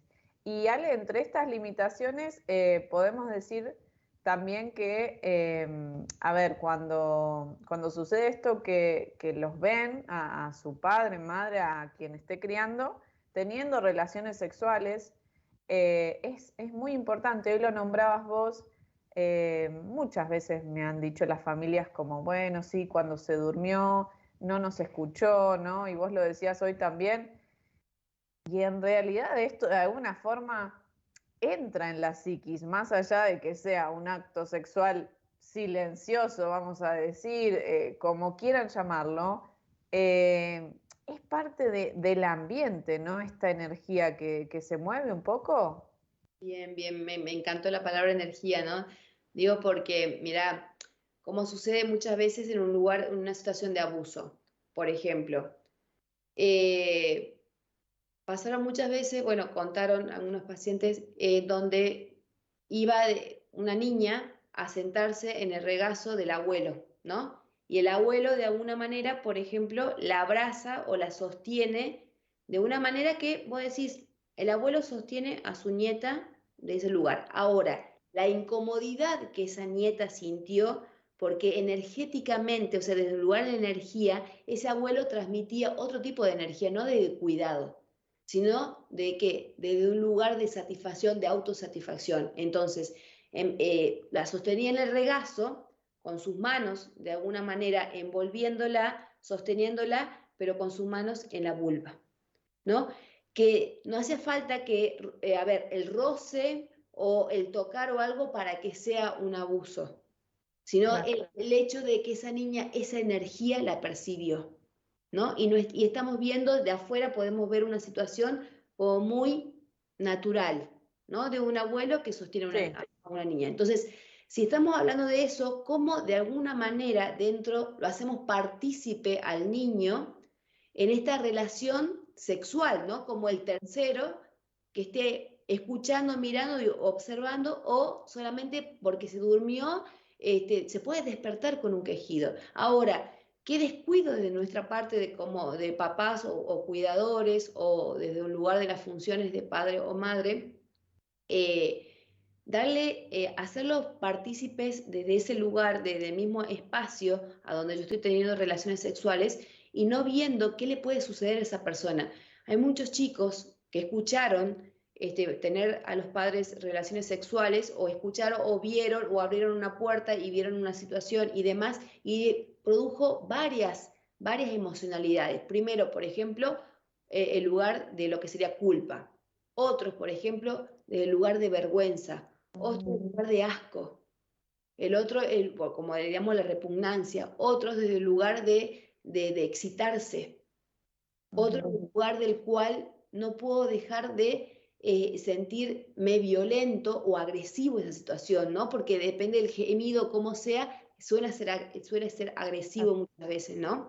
Y también, obviamente, si esta pareja, si le llamemos así, disfruta o no disfruta, o si es de un lugar que es obligado, ¿no? Porque muchos, por ejemplo, he tenido pacientes que han escuchado a los padres tener relaciones sexuales y cómo esa mamá, por ejemplo, se veía obligada y no era un quejido de satisfacción, era un quejido de obligación y de dolor. Entonces, ¿cómo queda también impregnado eso para nuestra Sí. sexualidad el día de mañana? Entonces, todo esto es importante y yo creo que los niños con discapacidad son los más propensos a este tipo de situaciones. ¿Por qué? Vuelvo a repetir, por la necesidad del mismo papá de sentirse necesitados y de tenerlos ahí. Son niños, no van a escuchar, no saben, ellos no saben nada de esto, no van a, ni sabe qué es el sexo, no sabe qué es nada, si no sabe ni hablar. O por ejemplo, en este caso, por ejemplo, de acuerdo a la gravedad del autismo, si no sabe ni expresarse. Entonces, Mal hecho. Sí. ¿cómo ahí influye todo esto que estamos hablando, ¿no? Por eso hablaba de la Sí, y no en realidad digo, mal hecho desde este lugar de por ahí no poder ver esta situación, ¿no? No queremos juzgar, pero en realidad estamos diciendo que esto pueda ser una prevención. Coincidimos con Ale en que esto es más que importante. En ocasiones, cuando vos decías esto de la puerta, creo que también a veces puede pasar como accidente que un niño, ¿no? Y en realidad esa pareja se estaba resguardando en un lugar, pero también esto, volvemos a lo anterior, de la individualidad de los espacios. Yo a tu puerta no la voy a abrir y voy a golpear, y lo mismo tiene que pasar con la mía, ¿no? Para que esto empiece a tener un respeto desde muy pequeño se puede realizar. Yo siempre digo que desde pequeñitos ya puede haber responsabilidades en la casa, ¿no? Y a veces las mamás o los papás me dicen, no, pero... Y sí, el niño puede juntar sus juguetes, el de 15 puede lavar un plato, el de 18 puede limpiar todos los pisos, ¿no? Y de a poquito esto se va como haciendo parte de las responsabilidades. Y pienso en lo que decías como una huella anémica también, que en su momento en mi carrera se habló tanto, Ale, de esta huella anémica, ¿no? Y esto que quede impregnado en tu alma, podríamos decir, para siempre. Lo lindo y lo no tan lindo puede quedar ahí muy arraigado. Así que, bueno, vamos a cerrar un poco este tema de límites, a ver si podemos contar algunas cositas más que teníamos con Ale, pero ¿querías nombrar alguno más? Ale, hay varios límites, no, limitaciones, me voy a corregir. No, creo que la mayoría está porque hemos abarcado a grandes rasgos, aparte por el tiempo, me parece también importante lo que dijiste con huellas némicas, que me parece muy importante poder traducirlo para aquellas personas que no saben qué sería la Muy huella, bien. ¿no? Bueno, las huellas némicas tienen que ver con el inconsciente, ¿no? Y que tiene que ver con la primera, de alguna forma, la primera relación, el vínculo primario y fundante que hemos tenido en algún momento, todos nosotros, en algún momento, ¿con quién? Con nuestra madre, ¿no?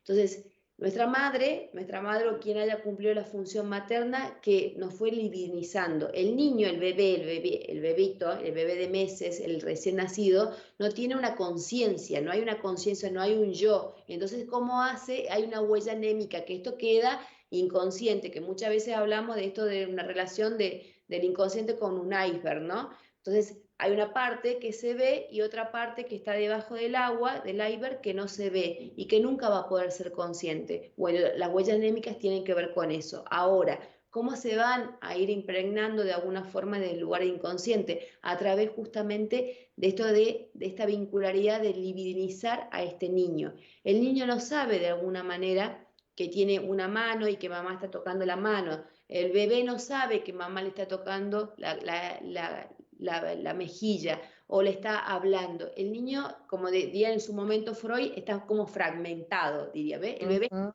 fragmentado. Entonces, ¿qué hacemos? La función materna, tratar de constituirlo, tratarlo de lograr que sea como una persona. Y para esto es necesario todo la divinizar. Entonces, el niño va a percibir sensaciones de caricias como agradables, sensaciones de dolor, sensaciones de lo que pueda percibir y también sensaciones energéticas, ¿no? De acuerdo a cómo esté esa mamá, si la mamá está preocupada, si es una mamá culposa, si es una mamá de alguna manera extremadamente cuidadosa, entre comillas, que ya es lo que llamamos por ahí culposa. Entonces, ¿cómo va?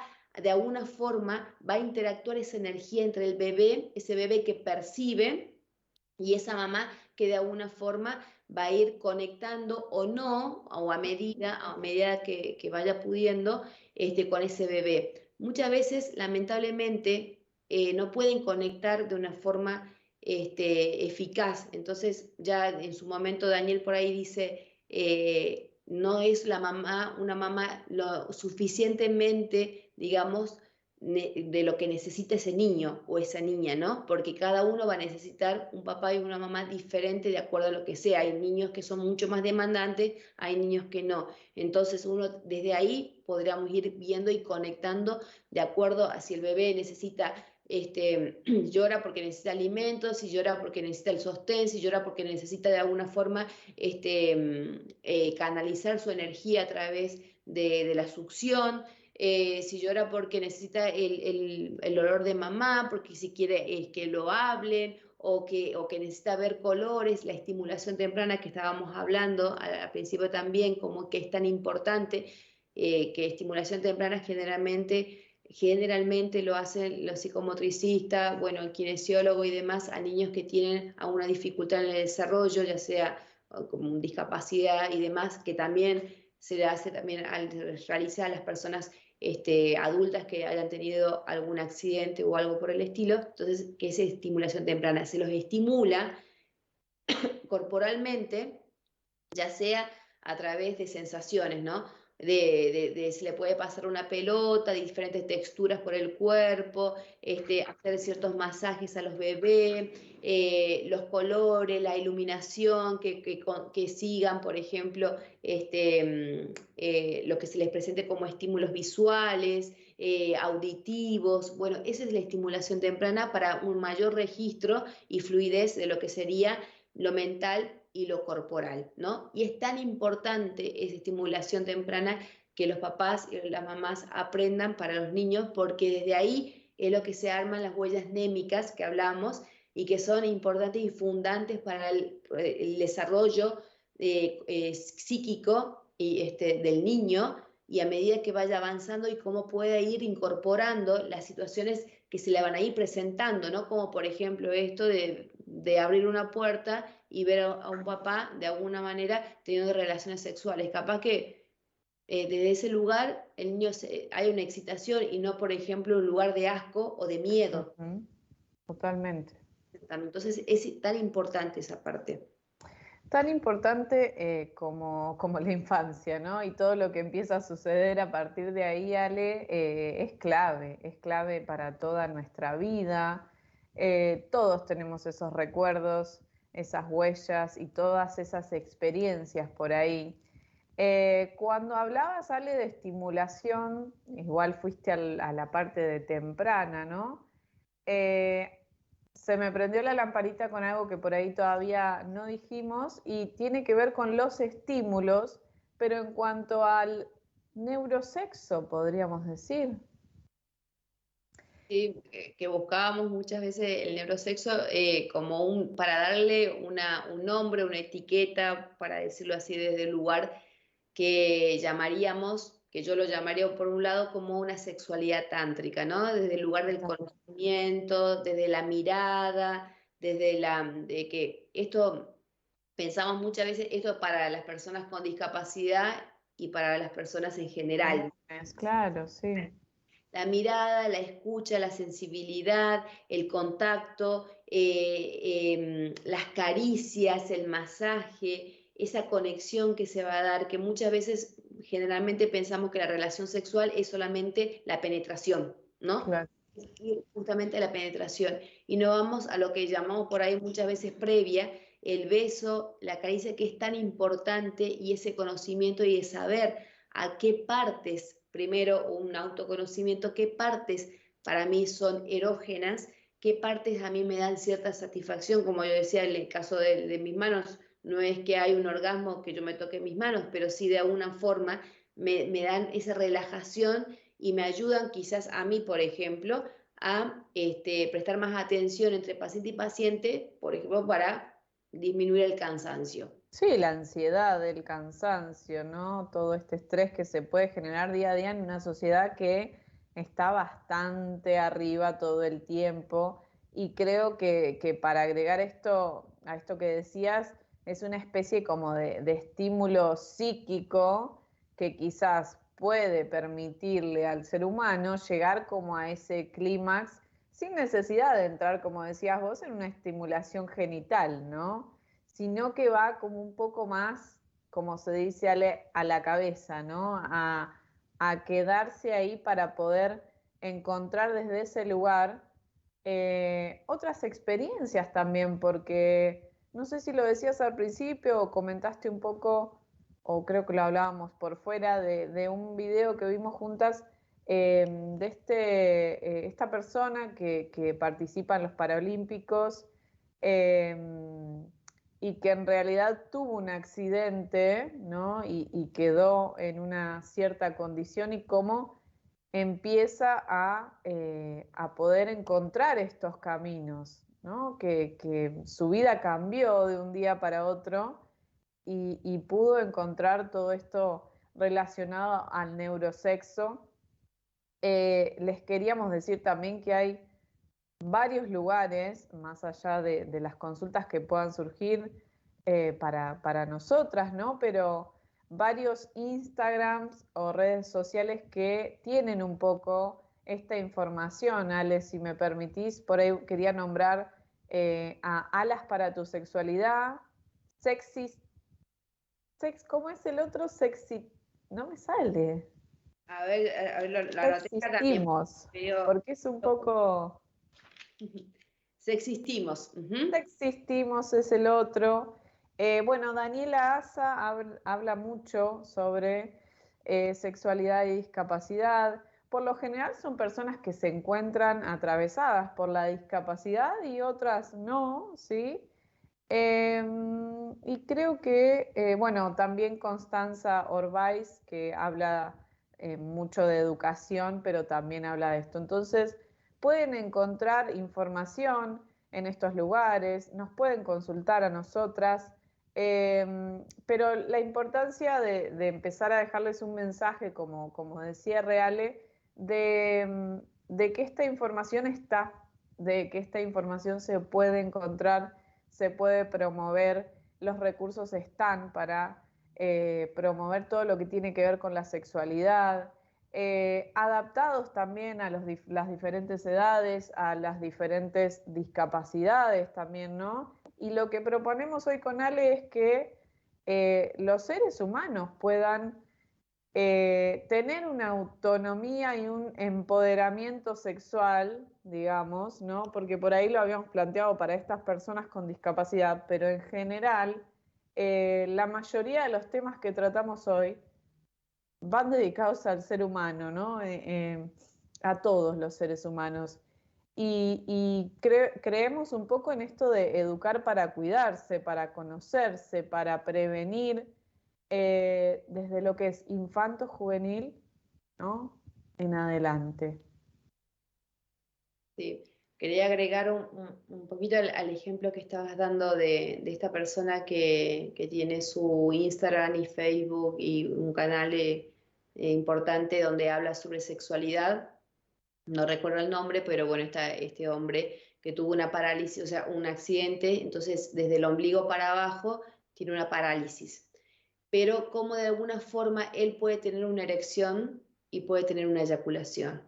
Entonces, cómo que de ahí podemos ver cómo la parte de la biología o anatómica de alguna forma parece ser al mismo tiempo bioselectiva, ¿no? Y cómo tiene, en este caso, nuestra mente, cómo se involucra en ese sentido, porque si estamos pensamos, digo, si de la parálisis es desde el ombligo hacia abajo, lo más lógico sería que su aparato reproductor también esté paralizado. Podríamos pensarlo, ¿no? Y vemos cómo no pasa eso, no sucede eso, ¿no? Entonces desde ese lugar ver cómo es tan necesario ese contacto y esa energía y esa apuesta, esa conexión con uno mismo, poder descubrirse para poder encontrarlo. Y te doy otro ejemplo más.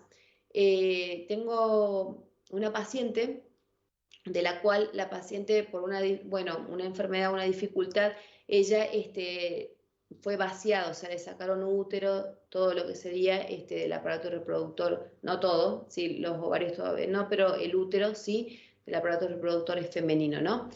Sí. Y para pensar desde un lugar que desde orgasmos vaginales, por ejemplo, no podría tener, ¿no? Porque, bueno, el útero de esta manera hace esta forma cuando hay un orgasmo vaginal. Pero ella sí lo pudo tener, ¿no? ¿Cómo puede suceder eso? Entonces, decir que no puede pasar, pero sí puede pasar, claro que puede pasar, porque tiene que ver con esta libido que va más allá de eso, del pensamiento, de lo racional, de lo que de alguna forma tenemos tan estructurado en nuestra mente que debería suceder, sino lo que va más allá de esto de poder conectarnos con nosotros y ver que la libido, esa energía, busca satisfacerse desde un lugar, ya sea energético, sentimental, emocional, por así decirlo, porque el lugar tántrico habla desde los orgasmos, por ejemplo, emocionales, ¿no? Desde el lugar que no tan solo el orgasmo se siente en nuestra pelvis. Un poco más espiritual, un poco más en lo que sería emocionales, por ejemplo, hasta muchas personas lloran. De alguna manera les explicaba también a mis pacientes de que desde el Tantra es como que para ellos el orgasmo, por ejemplo, es un desgaste de energía. Entonces, de alguna forma, está esta parte previa de lo que sería la excitación, llegar a un nivel de excitación del cual esa energía la elevan de la parte pélvica primero hacia el corazón y después hacia el tercer ojo como una forma creativa, ¿no? Esa energía de alguna forma se pone al servicio de la creación y al servicio de la transformación, ¿no?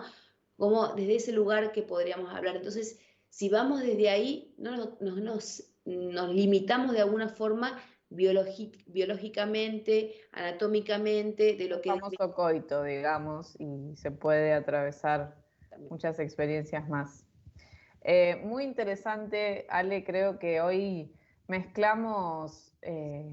mezclamos, ¿no? A la sexualidad con personas con discapacidad, con personas que no tienen una discapacidad.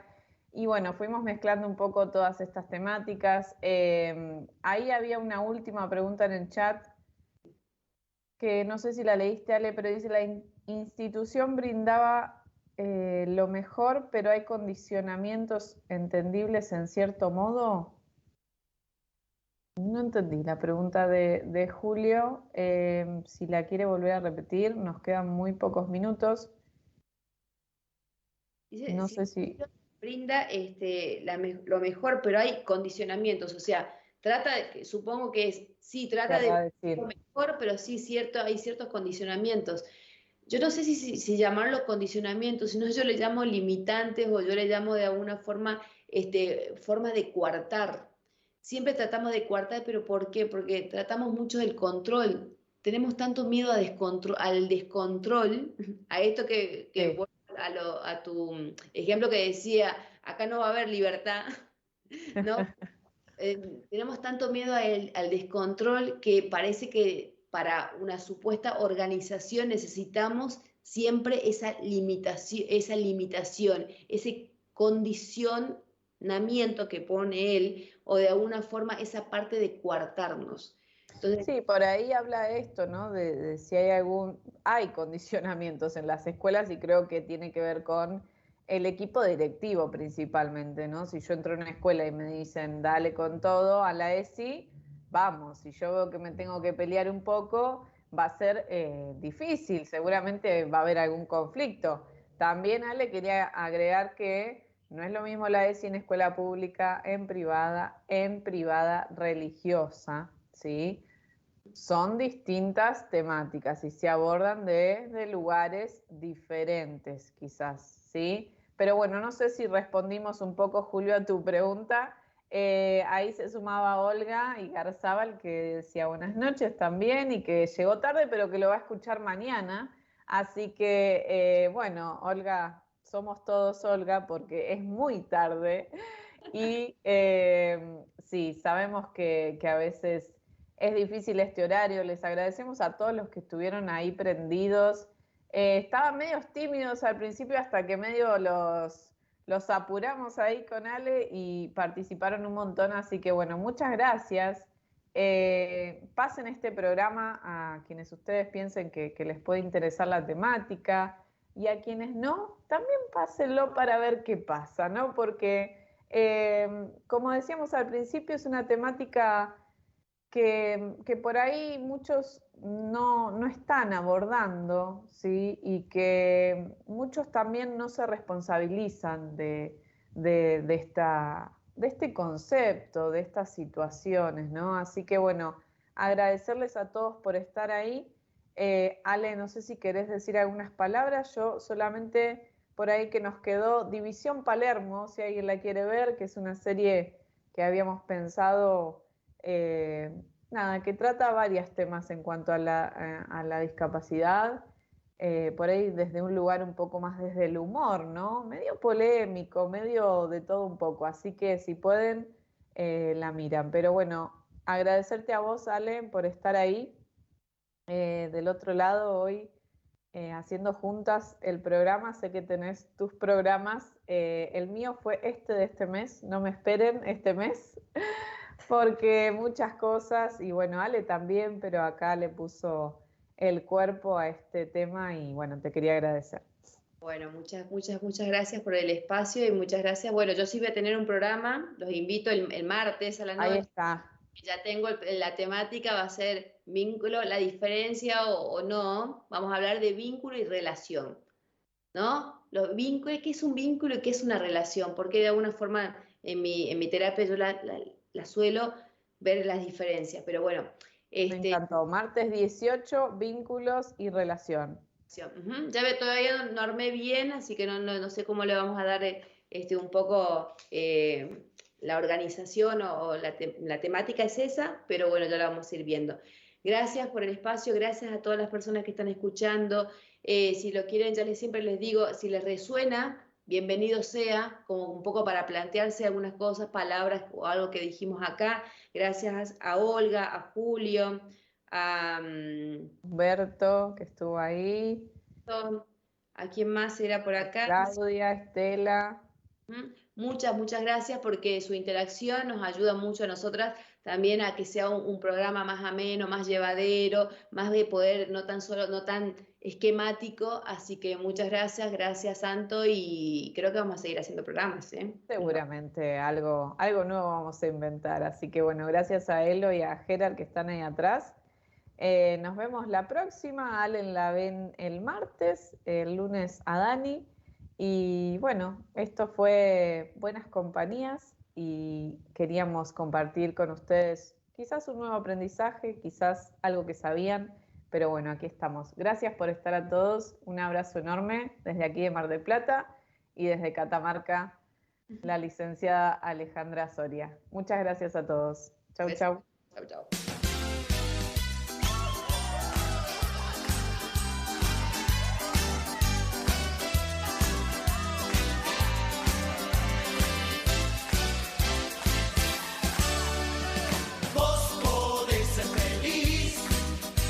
Sol cada mañana y acercándote a la gente que te ama. Vos podés ser feliz y hallar agua en el desierto, encontrando al niño que llevamos dentro. Con buena onda vas a ver que lo importante